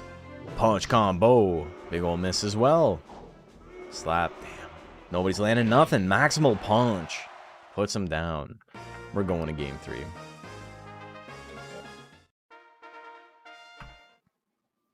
Also, my ear's like super itchy for like no reason, and you can see it getting like more and more red as I scratch it. Really gets in there for Beacon punch. Beacon really gets in there for punch combo. Yeah, he wants that ass. Punch.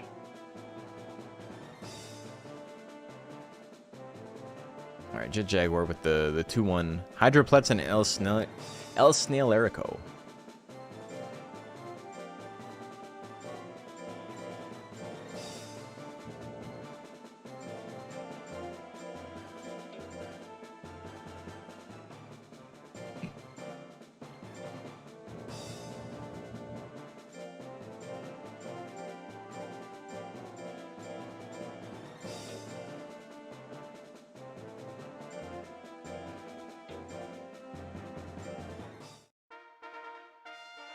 All right, predictions live. Who do you guys like? I keep getting these requests to partner with this company who like specializes, and by specializes, I think they mean they're a small startup who like doesn't actually have much clientele yet, in smaller streamers and like connecting them to brands who are like more interested in like a small but like engaged stream versus like someone going like, I'm gonna put a G Fuel ad in my chat and that pops up every 10 minutes or whatever. And they've sent me like 100 emails, like no joke, in like the last year. And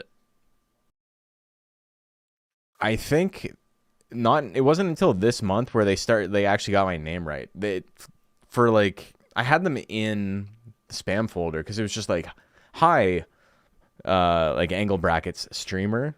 And then the pitch, and it was like, guys, you gotta fill in your fucking copy. You can't just leave it like this. And then today, I got a follow-up that's like, hey, we've sent a bunch of stuff to you. Are you like interested in this? And it's the first time where it wasn't just copy and pasted. And I was like, oh, so you're aware you sent me 100 emails with like without the basic boilerplate shit removed. But also, like, you know, I'm probably not interested if I haven't said anything yet. Spike Shell with the big withering. Spike Shell does not have much withering at all. So the double withering not making that much of a difference. Numbing Stab not going to do enough. He's in the yellow. Both mons can swing, and there's the tail swing as we see it. All right, game number 2. Spiral Rush opener. Violent Shell. Puts him in the yellow. He's got power, but he can only swing the baby shots. Snail Erico with the life lead and the guts lead. A little bit of damage on triple shots. Goes for a spike. Shell misses at 99%. Oh my god. The snail is throwing. He's throwing. Giant whip hits. Do we see a grit? We don't. Our first 99 miss of the night.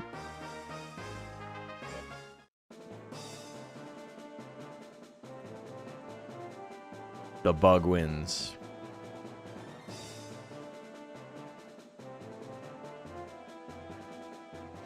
All right.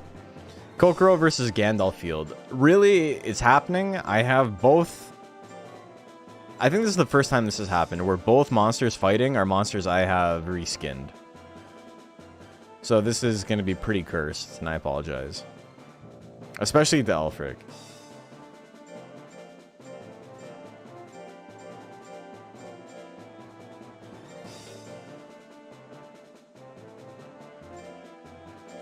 Alright, I do want to start making some YouTube shorts that are just like good clips of tournament matches or whatever to get people interested.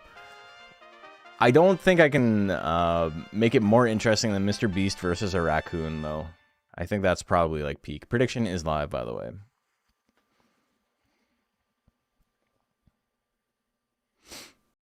So who's got it?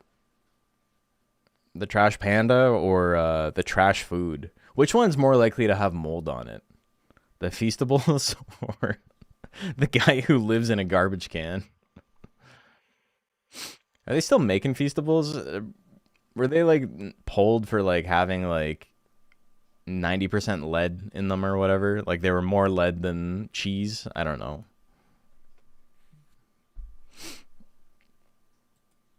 I like my lead drippy, y'all.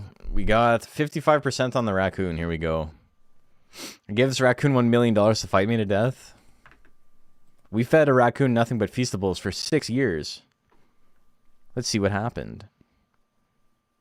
They were getting mold. They also had like a higher than acceptable amount of lead in them.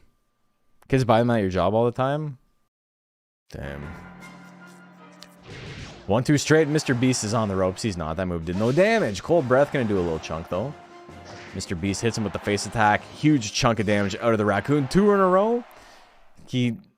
honestly, man, if I had to get up and close with those fucking teeth, I think I'd be in trouble too. Game number 2. Alright, the Kamikaze. Cold Breath, a little bit of damage. He doesn't want to be using Cold Breath, though. It is not a very damaging attack. Gandalf Field, I don't think has dodged an attack yet. Alright, you can't beat the beast. The Feastables live another day. What's that worm? Don't worry about it. Alright, Mr. Beast wins. To all our chagrin. Chagrin is like a really good word for the type of grin he makes. Like, that's a chagrin if I've ever seen it. Alright, Shinko in a little bit of trouble. Not to be mean. Because he's up against Powerman 2997. Powerman 2997 in this format, in this rank, is like the equivalent of the Robot Wars. What's the big robot from Robot Wars that weighed like 2 tons? He looked like an executioner with like a big like round body. Sir Kill-A-Lot? Was that it? There was a bunch of house bots, but there was one that was like especially funny looking because it was like, this thing cannot possibly lose. And that's what Powerman 2997 is.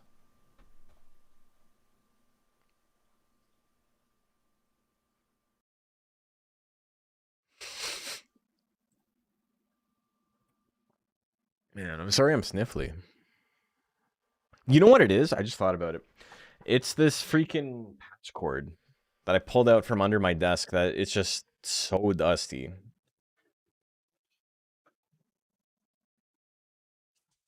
I have a dust allergy. And I've been cleaning up in here, but I haven't dusted under my desk yet during this cleaning spree. And I'm feeling it.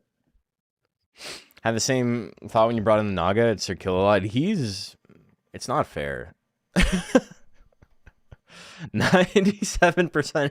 We have 11,000 chips on the Naga. 13,000 chips on the Naga. 300 on Shinko. Alright.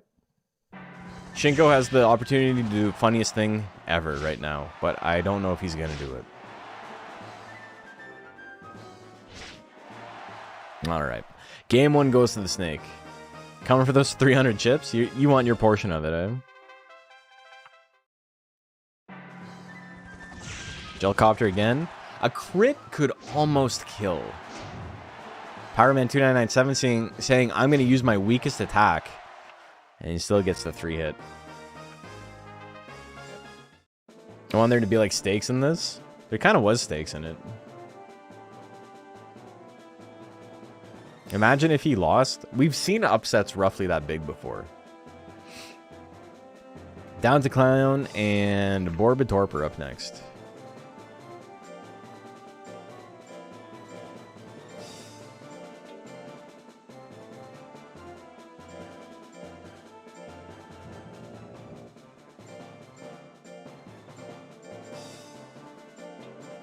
It'd be really funny if he lost there. Yeah, it would. Also, extremely good win for Shinko.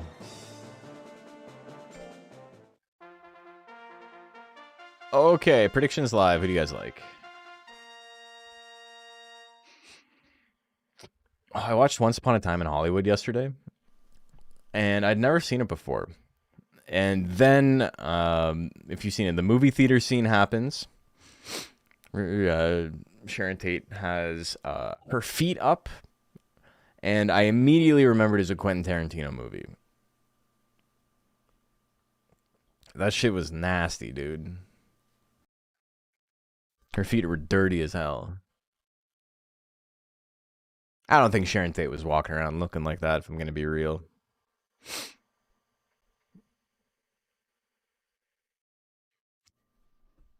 %56% on Down to Clown. Here we go. In the theater, I love that film. It's a great film. I really enjoyed it. But the scene where she's in the theater is what I'm saying.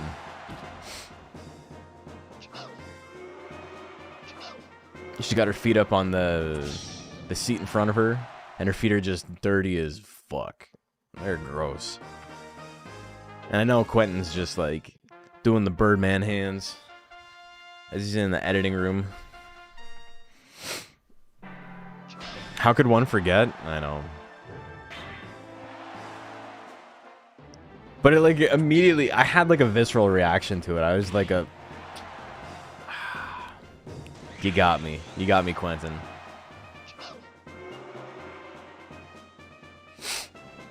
Like I had just seen a nude pain. Kind of the way I reacted to it. Alright, Down to Clown's got to win, right? You hit him with the slash. Oh, top assault? Down to Clown's gonna win it, though. That Clown wins.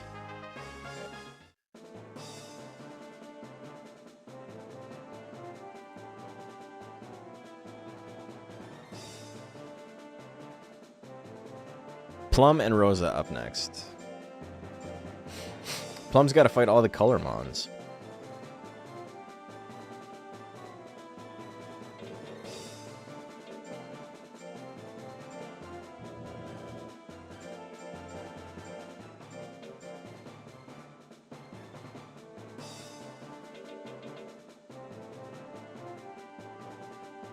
I forget.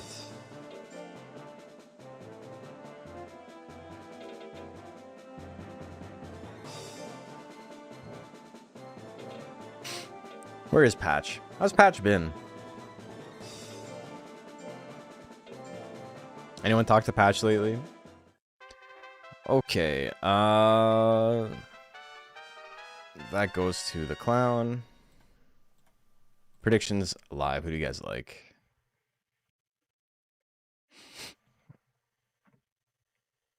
I think for round 3, we're only going to do predictions for the winners, the monsters who've won both rounds. And then we'll just kind of go through the rest of it.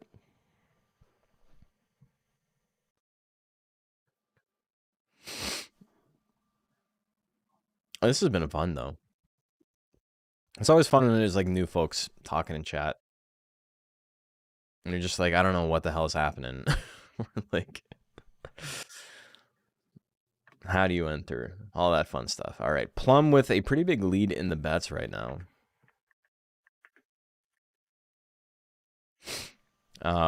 Understandable, considering he's got one-shot potential against a monster with the most life you can have.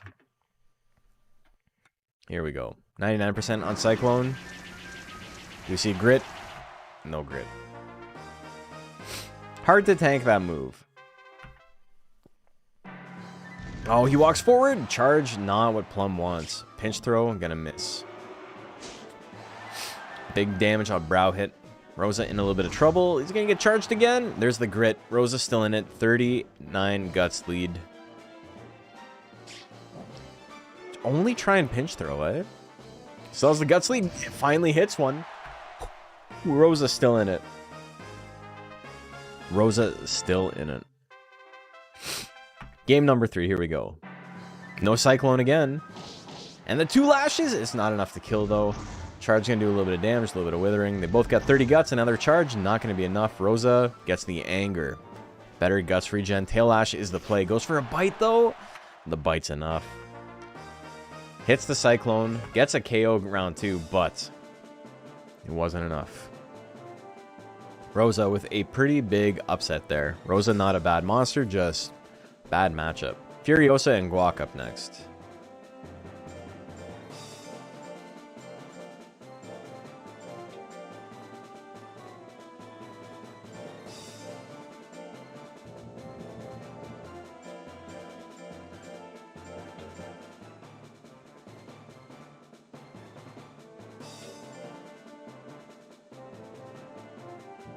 It was that one, right? It's not Grumbo.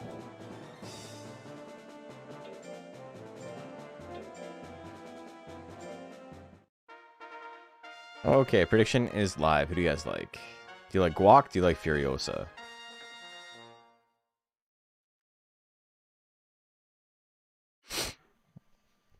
It's kind of fun having a stream where it's like, I do enjoy talking to people, right? And it's always nicer, or nice in general, I should say, when chat is talking.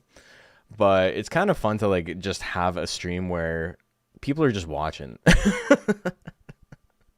It's like if you're watching like the football game or whatever, right? You're not talking to the casters. But that also puts some onus on me to be a little bit more entertaining, which I hate. I don't want to be entertaining. Don't make me do work. I rely on you guys a little bit for that. 57% on Guac. Here we go. Been having a lot of bets tonight, which is nice. He's angry. The suffocation? No breathing, the one shot? Hits him with the Papa Roach. Game number 2. Here we go. Giga Flame, big damage. Not enough, though. The crit stab kills? Holy moly. Holy guacamole, as it were. He's going to take it. That was a whole ass set. Quick 2-0. Sir Gallislam and Baron up next.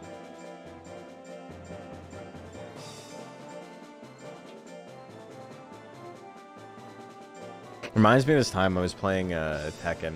I hadn't played Tekken 7 in forever, but I was at a tournament with like a bunch of games, and I was like, yeah, okay, I'll enter. I spent like 20 minutes before the set like relearning my buttons. Like I literally could not remember what I was doing. And so I have my match, and it's just like the first round is against like a really good player. And I get beat, and I get beat pretty quick because, you know, I think I took 1 round, and then like they won 2-0 games wise, and I think I took 1 round and they took 6, right? Like I got beat pretty bad. But and like it didn't bother me, but there were these people around. Predictions Live, by the way. There was these people around who were watching, and or like people came up to him and they were like, "Oh, so like who are you playing?" And he's like, "Oh, I just finished my set. I just won." And they're like, "What? You won already? You won so fast? Oh my god. Oh my god, you won so fast. That's so crazy, dude." And I was just sitting there like, 1, ouch, and 2, like, is it your first time at a tournament? Like it was it was like a normal set. But like neither of us had like gotten up from the setup yet.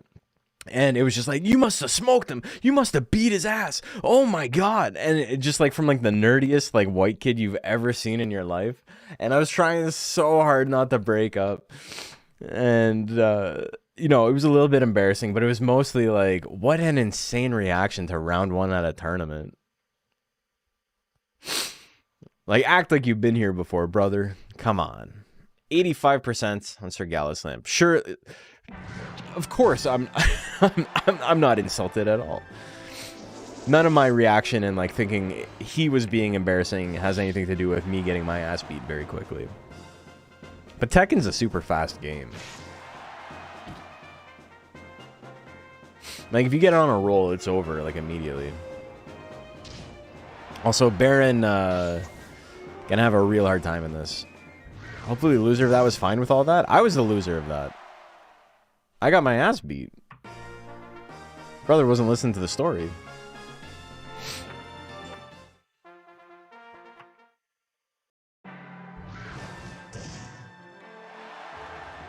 Hopefully the loser it was fine with that. Yeah, me too. I hope he was okay. I hope he survived. Million stabs. He hits his first attack. Missed that one part. It was a pretty big part. That's okay, though. Anyway, Sir Gallislam. Oh, my God. He beat his ass so quick. He must have beat his ass. And just, like, an insane reaction to hear, like, a 30-year-old have, right? You kind of... This dude probably has, like, an accounting job or something. So that's already over? Dog and Bahamut Zero up next. We got a dog and we got a dragon.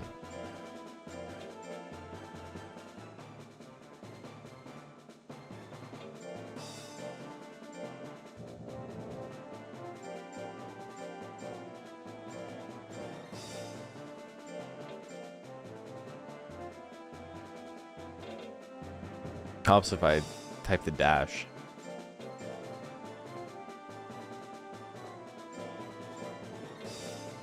That my boy had enough fight to not get completely smoked this time. I mean, he did beat his ass. All right. Predictions live. Who do you guys like? I really should not have picked up that patch cable. I'm so sniffly now. Oh, how come there's so much dust under my desk? God damn, dude. I was doing so good. I didn't get sick at all. Damn allergy, though. I don't know how I didn't get sick. I worked like 45 days straight. Over the winter. Doing nothing but events in rooms with like 500 to 1,000 people. 52-48. Pretty split on the bets right now.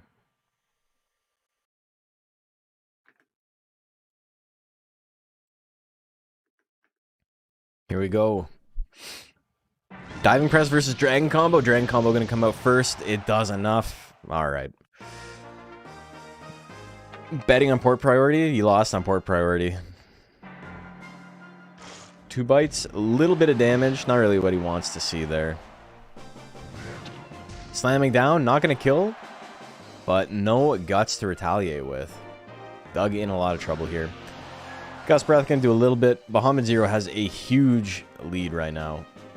Worst case scenario is the grit comes out here. No grit. Bahamut Zero with the rare dragon combo kill. Not rare because it doesn't do any damage. Rare because it never hits. I was betting on Doug too. Check the cables? I know. Cool Runnings and Saint Hakushin up next. But yeah, I think we're going to just play bets for the monsters who are 2-2. Or like, sorry, the monsters who have both won 2 matches to see who goes 3-2.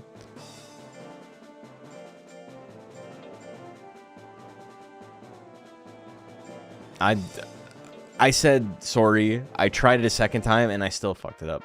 To see the monsters who go 3-0. We're gonna have a bunch of monsters who are 2-0 after this round, and then we're gonna go the monsters who are 2-0 or have to fight each other to see who goes 3-0. Prediction is live. Might be time to retire Doug. Counterpoint, everyone loves Doug. Yeah, everyone does love Doug.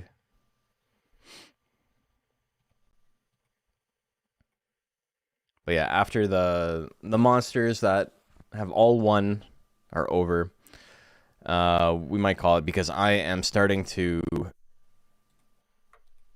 like, I don't have to deal with, like, the itchy eyes and stuff that I have now, and the itchy ears from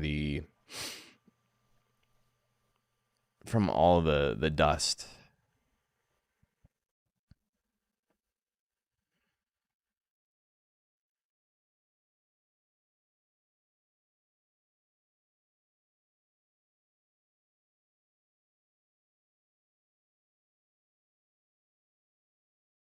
Okay. So what do we got? 83% on Cool Runnings.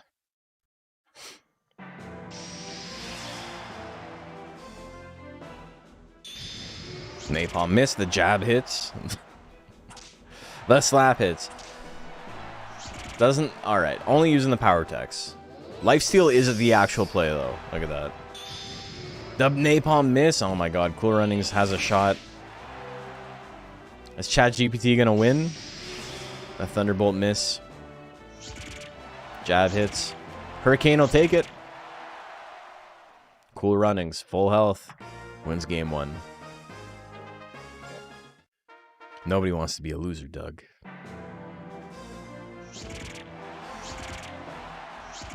Ragnarud is the AI plant? That's right, my bad. Saint Hakushin takes it. Cool Runnings is a much more standard build, but has all the same pitfalls of Intelligence Plants, just having like a dead slot in slot 2. Damn, the Thunderbolt killed! Oh my god. Alright, Saint Hakushin gonna take it. It wasn't a fight for the soul of Monster Rancher, but Saint Hakushin beats the plan anyway. Broomstick and Stormtide.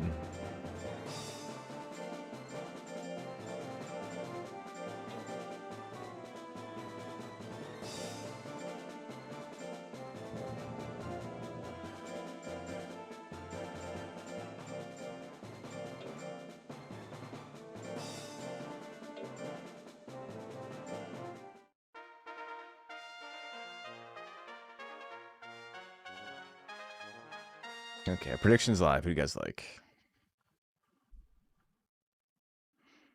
Doing good tonight. It's been a fun night. Great name for Wood Saurian. Yeah, very good name.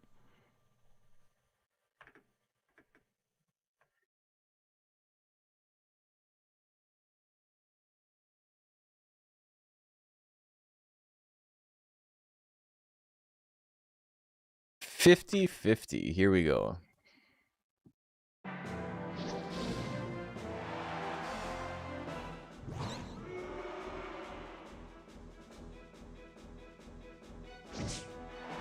Ooh, big damage. Big damage with the little scritchy scratches. Stormtide's a good name too.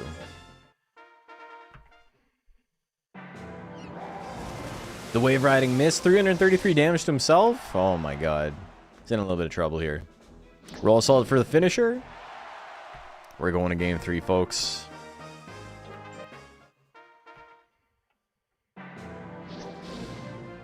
Roll assault, huge crit.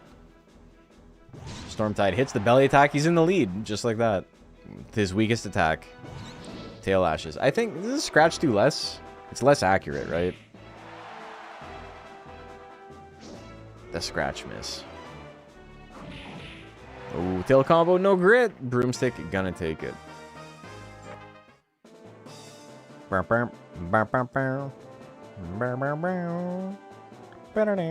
Alright, our last match of round 2, Ivy versus Ragnarut.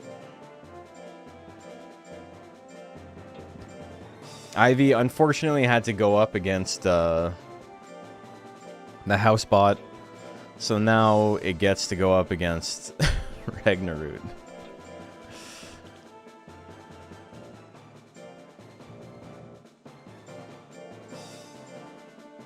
Ragnarut is a sick name, though. I am a Ragnarut enjoyer. I want to see it win at some point. Prediction is live. Here you go.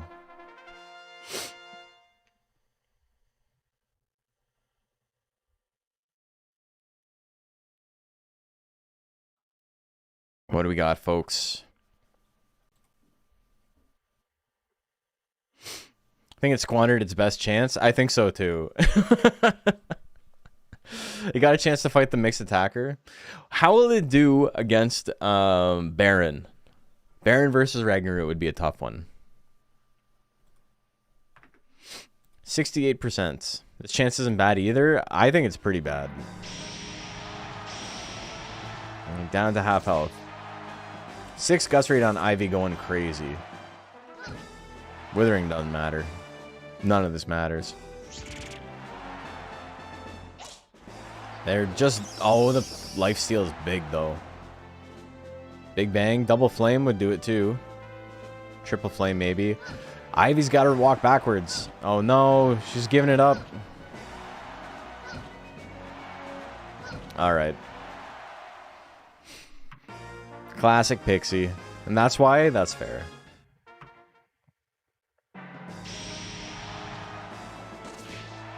$311? Da-da-da-da-da.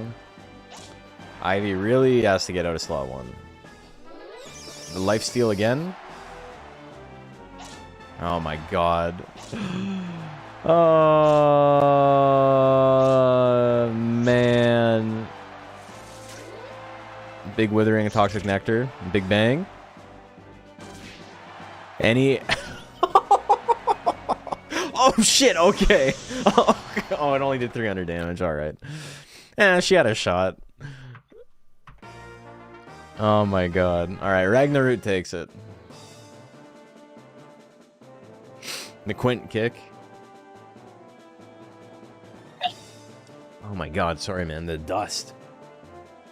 Classic kick combo of 5 kicks to the shins immediately. The 2-0, Ragnarok takes it. Which rank would you say is the most unpredictable? This one, for sure. There are formats that are more unpredictable than this, just to like make it more clear in case you're not aware.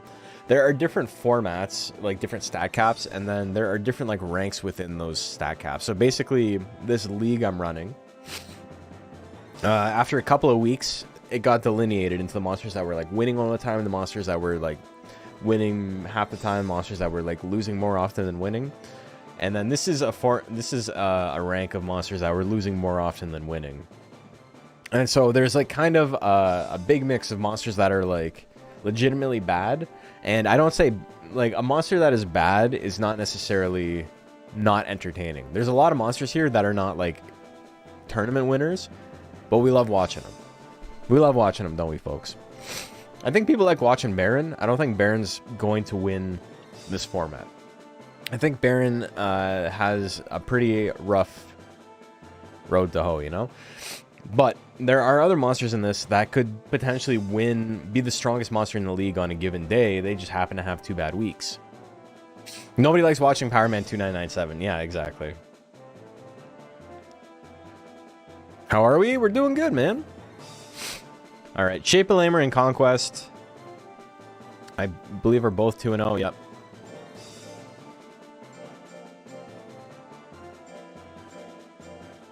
All right, so we're gonna bet on the monsters. These are the best of the best of tonight, at least. There's a couple of matches where neither monster has lost yet. We're gonna do bets on those, and then we're just gonna power through the rest. Power Man 2997 has got to fight somebody. That's not fair. That's all right. How are you doing, Toj? Okay, prediction is live. Who do you guys like?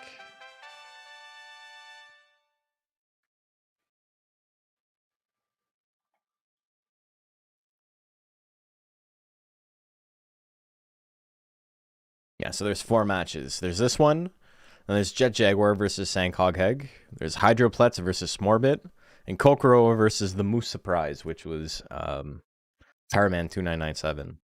So Kokoro, like I was saying, is in this rank, but kind of just through happenstance. Like, had a couple of bad matchups during the ranking weeks. Pretty strong monster, though. What kind of centaur is this? This is Centaur Bajarl. This is Bazoo. Playing Tekken and went to Bears-Packers game on Saturday? Hell yeah. Hell of a game. Very fun. And the Bears-Packers game was crazy. 53% on Shape of Lemur. Here we go. Take a break from 24/7 hour GT7 race to watch you? That's crazy. That's too long of a race.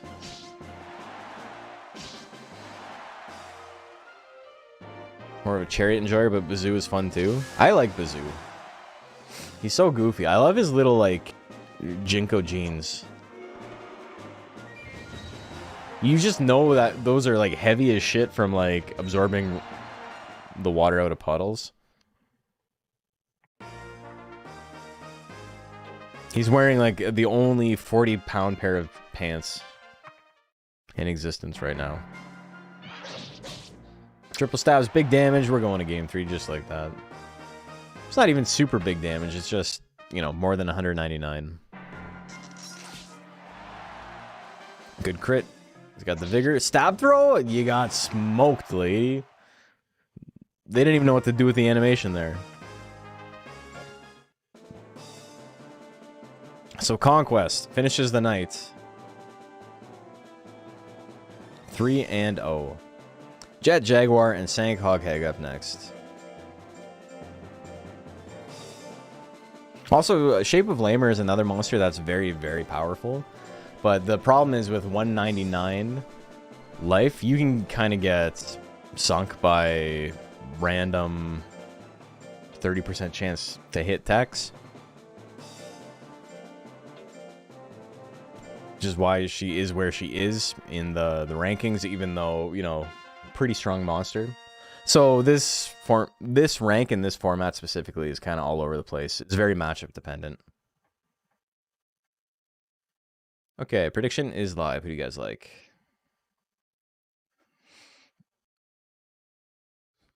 I love how I gotta be real. It's kind of funny, and I don't mean this in like this isn't dismissive or anything like that, but like it's very cool. And it makes me like chuckle a little bit when I see people being like, "Oh, I have a plan for my monster after my next monster." Like, you guys love this game. I'm Monster Hunter 2 is my favorite game of all time, but like I don't really play the game outside of this. Like if I'm not streaming, I'm probably not playing the game anymore. It's just, you know, I'm content. I don't feel the need to keep playing it right now. I think the next time I'm going to play it for real is building a monster for the new Deluxe Cup. 50-50 on the bets, almost exactly. 1,000 on Sank Hogheg and 955 on Jet Jaguar. Horn Strike, big damage, but Sank's still alive. Not anymore. That's it.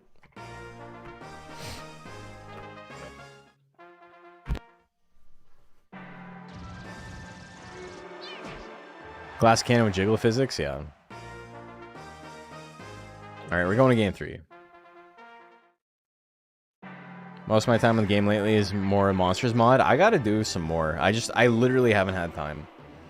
Last week was my first time since August where I had more than 2 days off in a row, or more than 1 day off in a row. And I had Monday, Tuesday, Wednesday, Thursday off, and I used it to do some video editing, but like not much. I got like 3 episodes of the Nuzlocke done, and that was it. Everything else, I was just like relaxing or like playing Pokemon Pocket or something. Because like I needed the time to just like do nothing. And then I'm going to take the rest of this week and go visit my parents and do nothing and really, really enjoy that. And then when I come back on Monday, we're starting the content farm.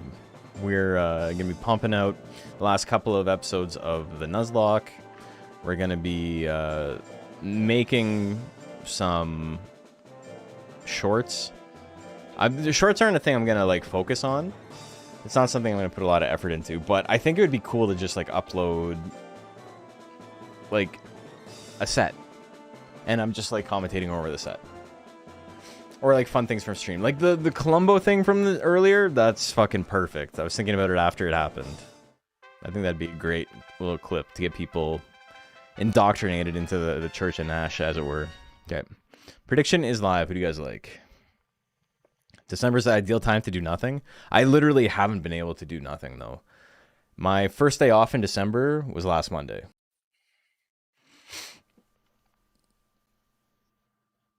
That was my first day off since like November 10th or something like that. So it's very nice to just nothing on the docket. Get the new Rancher Rundown done. I'm really excited about that. I've been talking about it forever. I have like 3 big video ideas, and the scripts are completely written for 2 of them, and the third one is like, I had to rejig some of it based on that freaking Leon Massey video. That was basically the same idea. 82% on Hydroplets. I was about to say 82% on Leon Massey. We do enjoy Leon Massey here, though, folks. Just simply a shit or get off the pot type of situation where he made a video on the exact same thing I wanted to make a video on, but he did it first. And, you know, more power to him because the video is very good. Bang, big damage.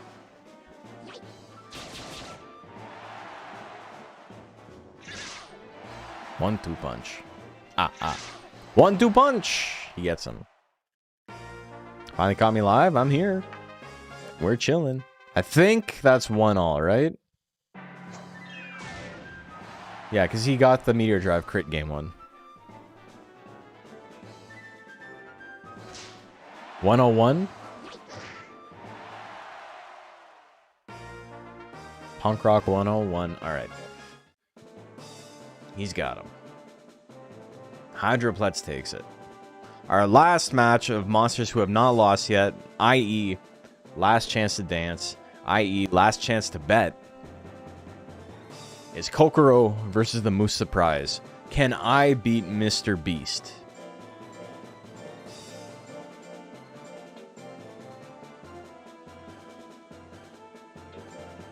That's what it comes down to. Can Mr. Beast beat the Beast? What is it really that's going on here? You got the system for total control. What is it really that is in your head? What little life that you had just died. Dude, I don't know how he does those voices. It's crazy. Anyway. 81% on Power Man 2997. They think he's going to destroy the evil. Who's more evil here? This is so unfair to Elfric, because I've got it set up as if it's like 2 fuckers are fighting, and it's like his monster with my shitty skin on top of it. Like, he did nothing. He's like, why are you saying fuck me? Like, he hasn't done anything wrong. But I've set it up the same way Mr. Beast would have set it up, to have a narrative of sorts. There we go. Turn Assault Opener. Good damage. Kokoro in a pretty good spot, though. Giant Whip. Retaliation. Pretty even. Power Man 2997 does have the faster guts rate, so he's going to be able to attack with something big first. Giant Whip again. It's enough. Mr. Beast with game 1. Game number 2. Here we go. Turn Assault. Big damage. Exact same situation as last time. Kamikaze going to do less damage than the Giant Whip. Pierce, not going to kill. Gives him power. And the thwack to finish him off. No power for you. Holy moly. He wanted him dead. Very unlikely to swing when you have that few guts. A double thwack. Triple thwack. Bad opener for Power Man. It's going to be huge damage. He crits. He's not out of it. Oh, he gets him. Kokoro. A deserved win if I've ever seen one. Mr. Beast is unstoppable.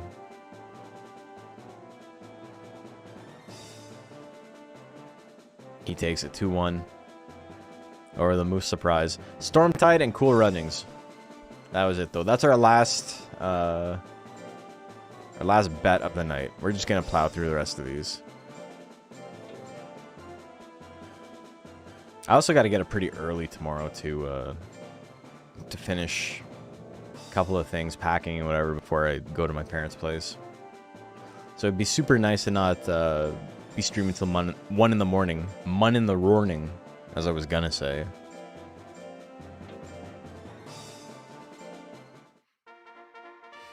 So real question, have you guys ever heard like a Power Man 5000 song that's not When Worlds Collide? They have like 12 albums or something. How do they have that many albums and I've never heard a second song from them? That's like a psyop. There's no way. Cool runnings. Takes game 1. Miss Sonic's fight, how do you do? Sang Hoghag went 3-0 tonight. Undefeated. Another life steal? Another life 2 steal? Tail lashes. Euro club scene is probably floating them. I mean, he's got the connections. He's Rob Zombie's brother. For what that's worth in 2025. I'm saying as if they released 12 albums in 2025 and not, you know, over many, many years.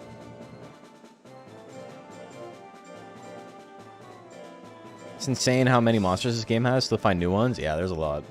They are like 411 or something. If you're listening to 90s music, Power Man 5000 is the bottom of the list for you. That's fair.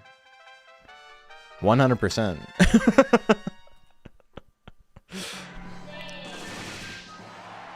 We desire even more. Yeah, there's community effort to add a bunch of missing breeds to the game. And there's about 1,000 missing monsters. If you were to combine every monster with every other monster, there's about 1,000 unaccounted for. And we've almost doubled the amount of monsters in the game. It went from like 400, I think it's like almost at 700 now. Check out the More Monsters mod if you're interested. Alright, Baron and Doug.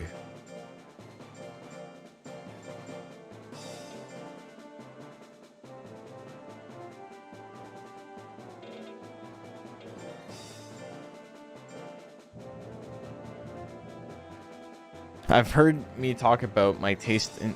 You've heard me talk about my taste in music. Do I have a playlist or album you recommend? I mean, it's changing all the time. What do you like? Because I can recommend you something that's like a gateway to something that I like as a transitionary or like a no Alexis on fire. As like a transitory stepping stone, you know? All right, Doug's got a pretty good matchup here. Ska.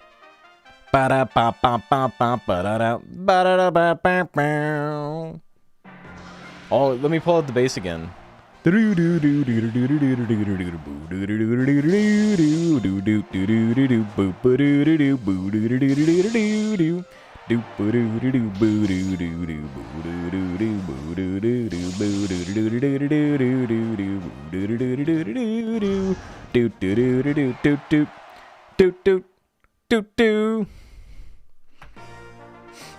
Anyway, Walking Away is such a sick bass line, man.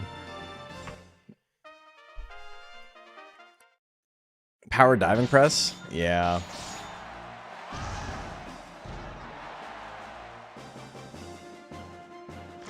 Been into post-rock lately? Anything that goes hard? You want something that goes hard that's maybe post-rock adjacent? I mean...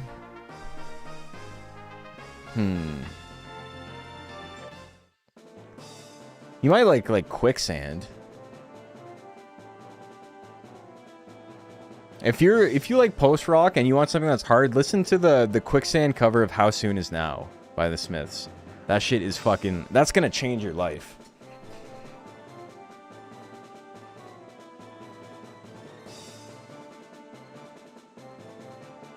Vorbid, Torpor, and Furiosa up next.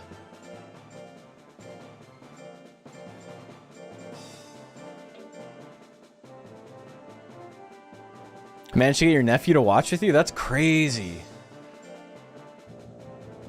the first person to ever get someone else interested in Monster Rancher. We did it, folks.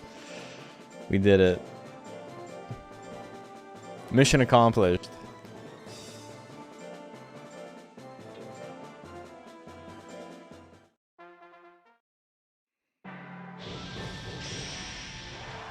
Alright, Furiosa takes it.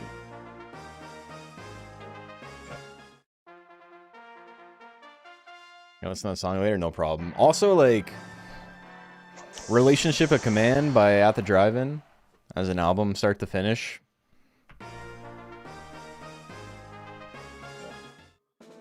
It's not post-rock, it's post-hardcore, but that shit goes hard. Ivy and Plum up next. Also, that was a set. That was a whole ass set.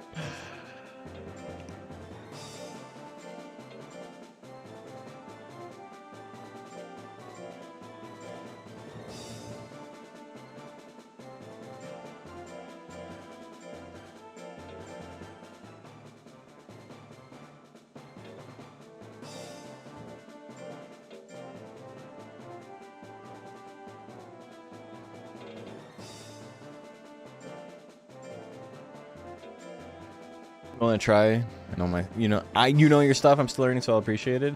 At the Drive-In's Relationship of Command is like a lot of, like in a lot of people's like top 10 albums of all time list. Like that shit, it's very close to a perfect album for what it's trying to accomplish.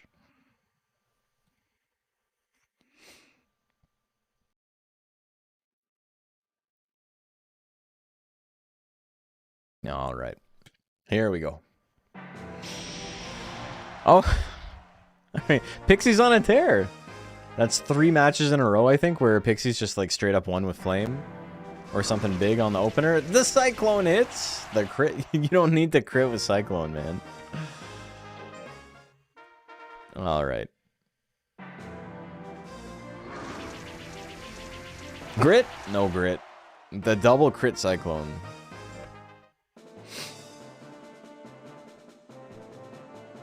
And if you're like into like really atmospheric stuff, but like you want something super heavy, that's like atmospheric, I think Celeste is like maybe the best band to ever do it. Celeste is like an unbelievably heavy, they're metal band. There's a lot going on. Rosetta, another band. Rosetta put out an album that's 2 different albums. One is like at ambient, and one is like it's like metalcore. Not really.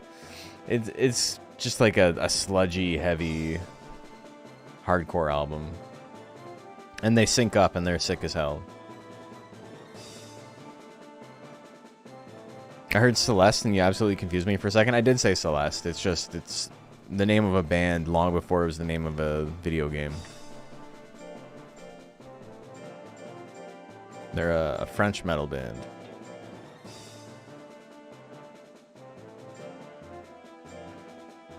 Okay, so all the Pixies back to back, eh? None of them won any of their matches tonight until now. We have 1 Pixie win out of 6 sets. 1, 2, 3, 4, 5, 6, 7, 8. Out of 8 sets so far, there's been 1 Pixie win.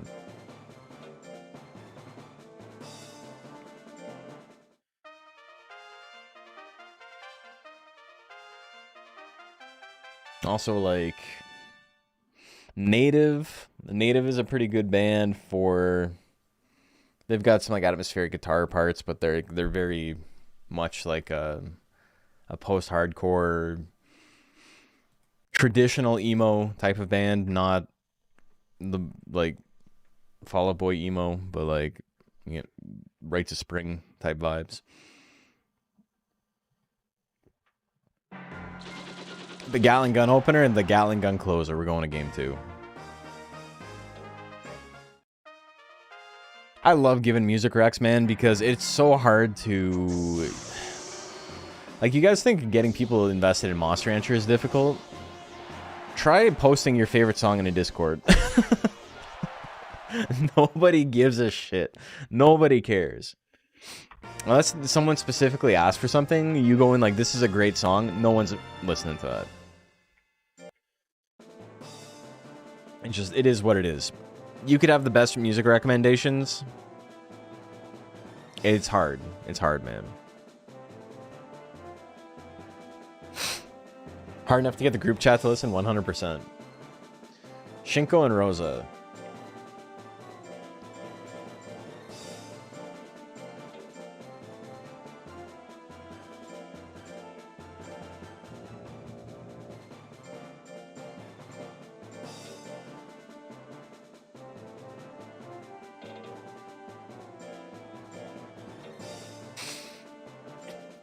Okay, here we go. Shellcopter, good damage. Is he dead? He's dead. Game number 2, here we go. Keep recommending Pancho Sanchez to people who kids just don't listen. Nobody's ever gonna listen to anything. Nobody's ever gonna listen to any recommendation. Is that Unique Slime? Yeah, it's you get it off the Terminator 2 soundtrack. Crushed his ass, look at that. It's a travesty because art is so subjective, but I really love music, so new recommendations are always welcome. Yeah, I mean, I would say the same is true for me. Especially in terms of, like, trying to find new hardcore bands and things like that, because every band I hear is, like, the same kind of, like, beat down, kind of fake slammy vibe, and, like, I really don't like that. I don't like the dun dun dun dun dun dun dun dun dun, just like super fucking slow chuggy shit. Like, I hate that. It's so boring. Gotta have energy in your music, man.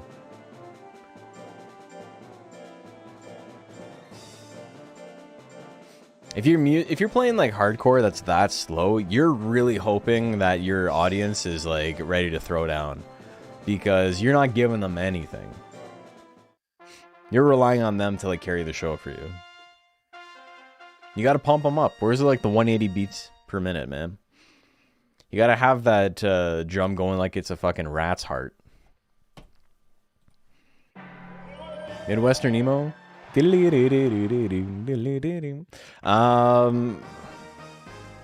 Midwest emo, not Midwestern emo. Excuse me. But I'm trying to think. Who is my favorite Midwest emo vibes type of band? It's probably Braid. Maybe Hey Mercedes. That's kind of like a post-emo thing, but I really like Hey Mercedes. 11 to your 7.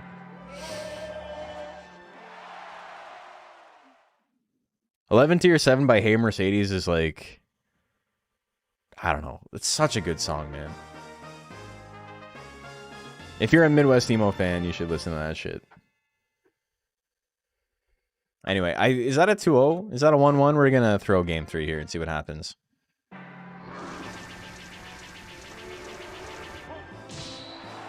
Alright, Gandalf Field won regardless. That was a 2-0, it was a 3-0, baby. Down to Clown and Guac. Hopper Jill, yeah. Not a real monster, but he will be included in the More Monsters mod. He is included in the More Monsters mod. That's a reskin that I made. It's skinned over the Hopper Kato. So for all intents and purposes, tonight it was a Hopper Kato, but in the More Monsters mod, it is an actual... It's its own subbreed with like the lifespan and the guts regeneration and the stat gains of what a Jill Hopper combo would be. Ever listen to Receiving End of Sirens or the Deer Hunter? Haven't listened to a lot of Deer Hunter. I'm a big fan of both Between the Heart and the Synapse and the Heart and the Earth Sings Out Me Fa Me. Did you expect a double album name drop? Bringing up Receiving End of Sirens? Both pretty good albums. Warden's call for jailbreak, baby.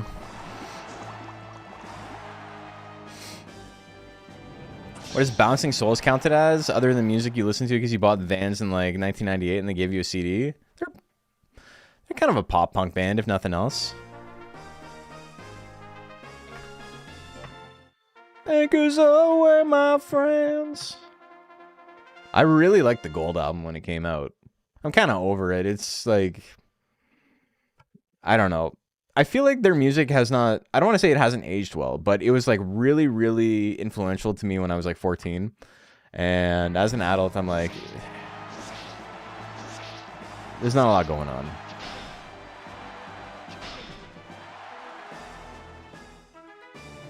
Not so many IDM and grunge gems. Do you listen to Rival Schools at all? I've been on a Rival Schools kick lately. Rival Schools is like a post-grunge, post-hardcore type of band from like the early 2000s. I think 2001 was the album they put out.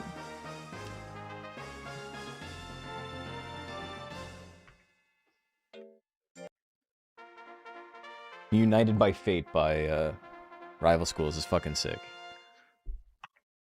They have a song where there's like one guitar note in the entire song. I don't know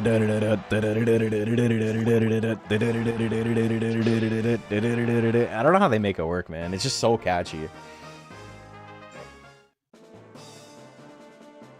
Down to Clown.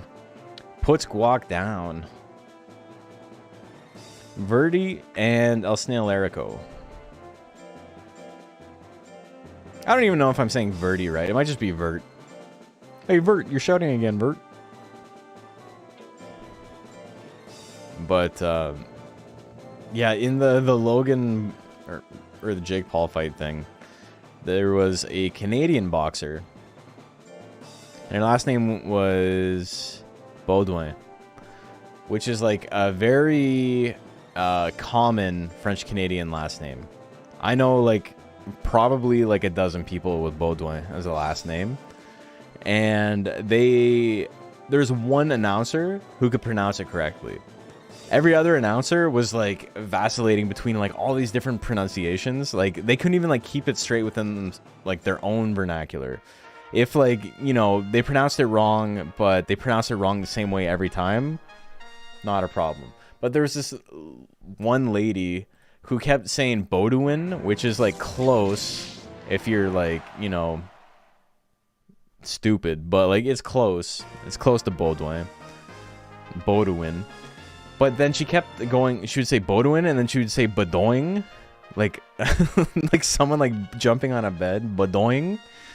And then back to Baudouin into Boudouin. And it's like, have you done no fucking research? Like, there's hundreds of millions of dollars being fucking spent on this. You're probably getting, like, 5 figures to show up. But Doing would be a good monster name, yeah. Is that 2-0? I'm too tilted from, like, the disrespect. Bro named Boing goes crazy? Yeah. That's 2-0, okay. Badoing? Sir Galaslam and Bahamut Zero.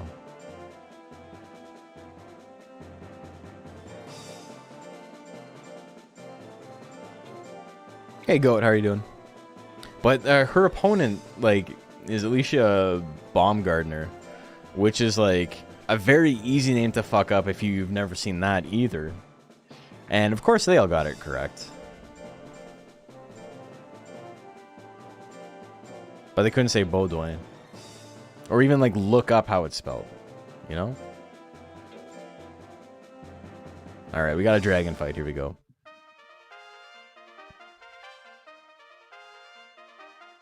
Sorry. Starry hit.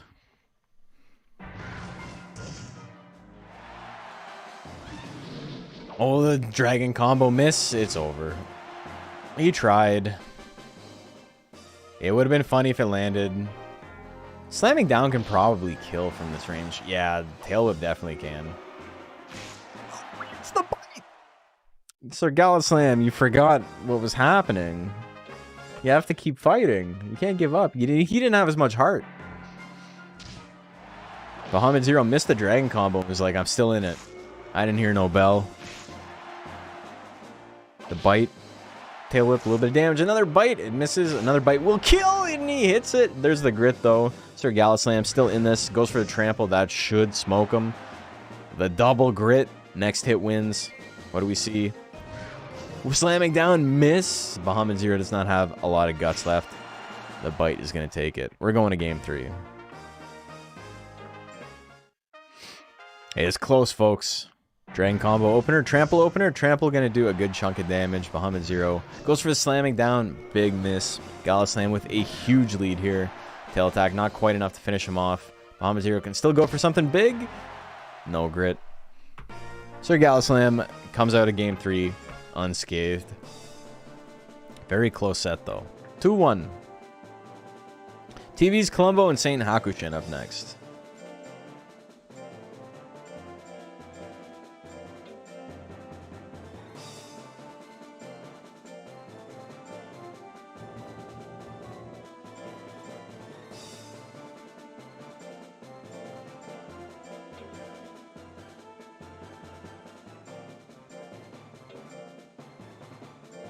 Alright, here we go. Both these monsters are 1-1. Who's going to go up 2-1?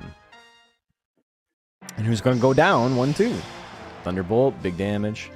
Into the Hurricane, hits him at 30%. Holy shit. Crit Hurricane is insane, man. That's so much damage. You don't need to be doing that much damage. It's this fly that's been flying around me all stream.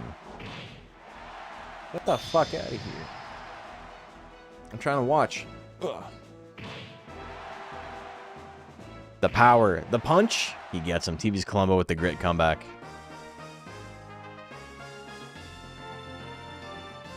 I'm trying to, like, catch him out of the air.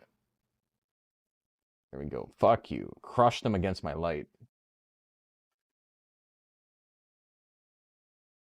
You will get vacuumed up later with all the rest. Game 3. Here we go. TV's Colombo is such a banger name. It's really good. You missed the beginning of the stream. There's a good clip with him.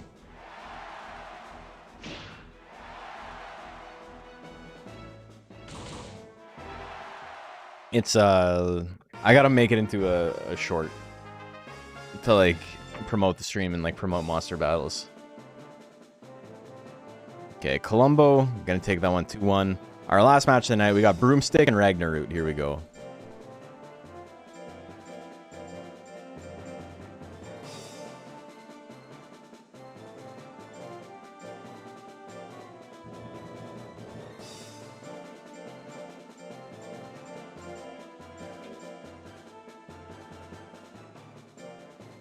Hope you guys have been enjoying. This is our last match of the night. Let's do a bet. Prediction is live. Who do you think's got it? Do we think the Speedy Zoom has it, or do we think the Chat GPT plant has it? Could be either. Chat GPT was asked to make a monster in Monster Hunter 2 that would be unbeatable and competitive, and it made someone actually raised this monster, by the way. We didn't just like feed this shit into an algorithm. Someone like put in the work, but the robots don't know how to play Monster Hunter 2. The AI to like build a monster in Monster Hunter 2 is just as bad as the AI to like actually control the monster. 100%. We don't have a single taker on Ragnarroot. Okay. We're seeing a 3% chance to hit 10%. More claws. The 1% lifesteal would have been sick if it hit. Broomstick. Duck, dodging, diving, duck and dodging. I don't remember the 5Ds. I will never win in dodgeball.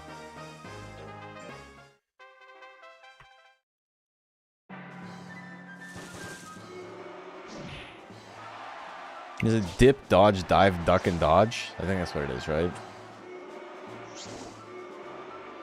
Saw a video on Pokemon Tournament where a guy trained an AI exclusively to get good at Pokemon and they were ass. Yeah. I believe it.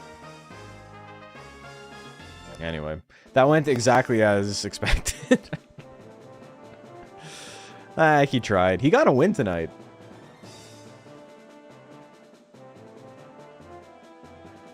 Your Prime expired? Well, guess we all just starve then, eh? Alright, let's take a look at the standings. Fun night. It is a Swiss format, so everybody got to fight 3 times. Where am I? I'm up here. That's me. Hydroplex, Conquest, Kokoro, and Sank Hogheg with 3-0s. Also, a special shout out to Kokoro for beating Powerman 2997. We got Shape of Lamer, Smorbit, Gandalf Field, the Moose Surprise, which is not a real monster, don't worry about it. Down to Clown, Sir Galaslam, Broomstick, Midori, and TV's Columbo, Jet Jaguar, Rosa, and El Snail Erico, Bedoing. Finishing off with 2-1, we have Bahamut Zero, Manly Oak, Hot Chick Heaven, Shinko, Guac, Plum, Saint Hakushin, Stormtide, Verdi, Furiosa, Doug. Enough of your bullshit. Doug, quit fucking with your family. They're all you got. We got Ragnarok with a 1 and 2. Baron, Cool Runnings, Ivy, and Morbid Torpor. Having a rough night.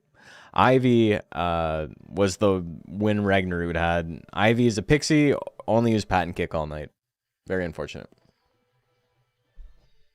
Gotta rework my hanger zoom before you start heavyweight. I mean, that'll be soon. So get on it.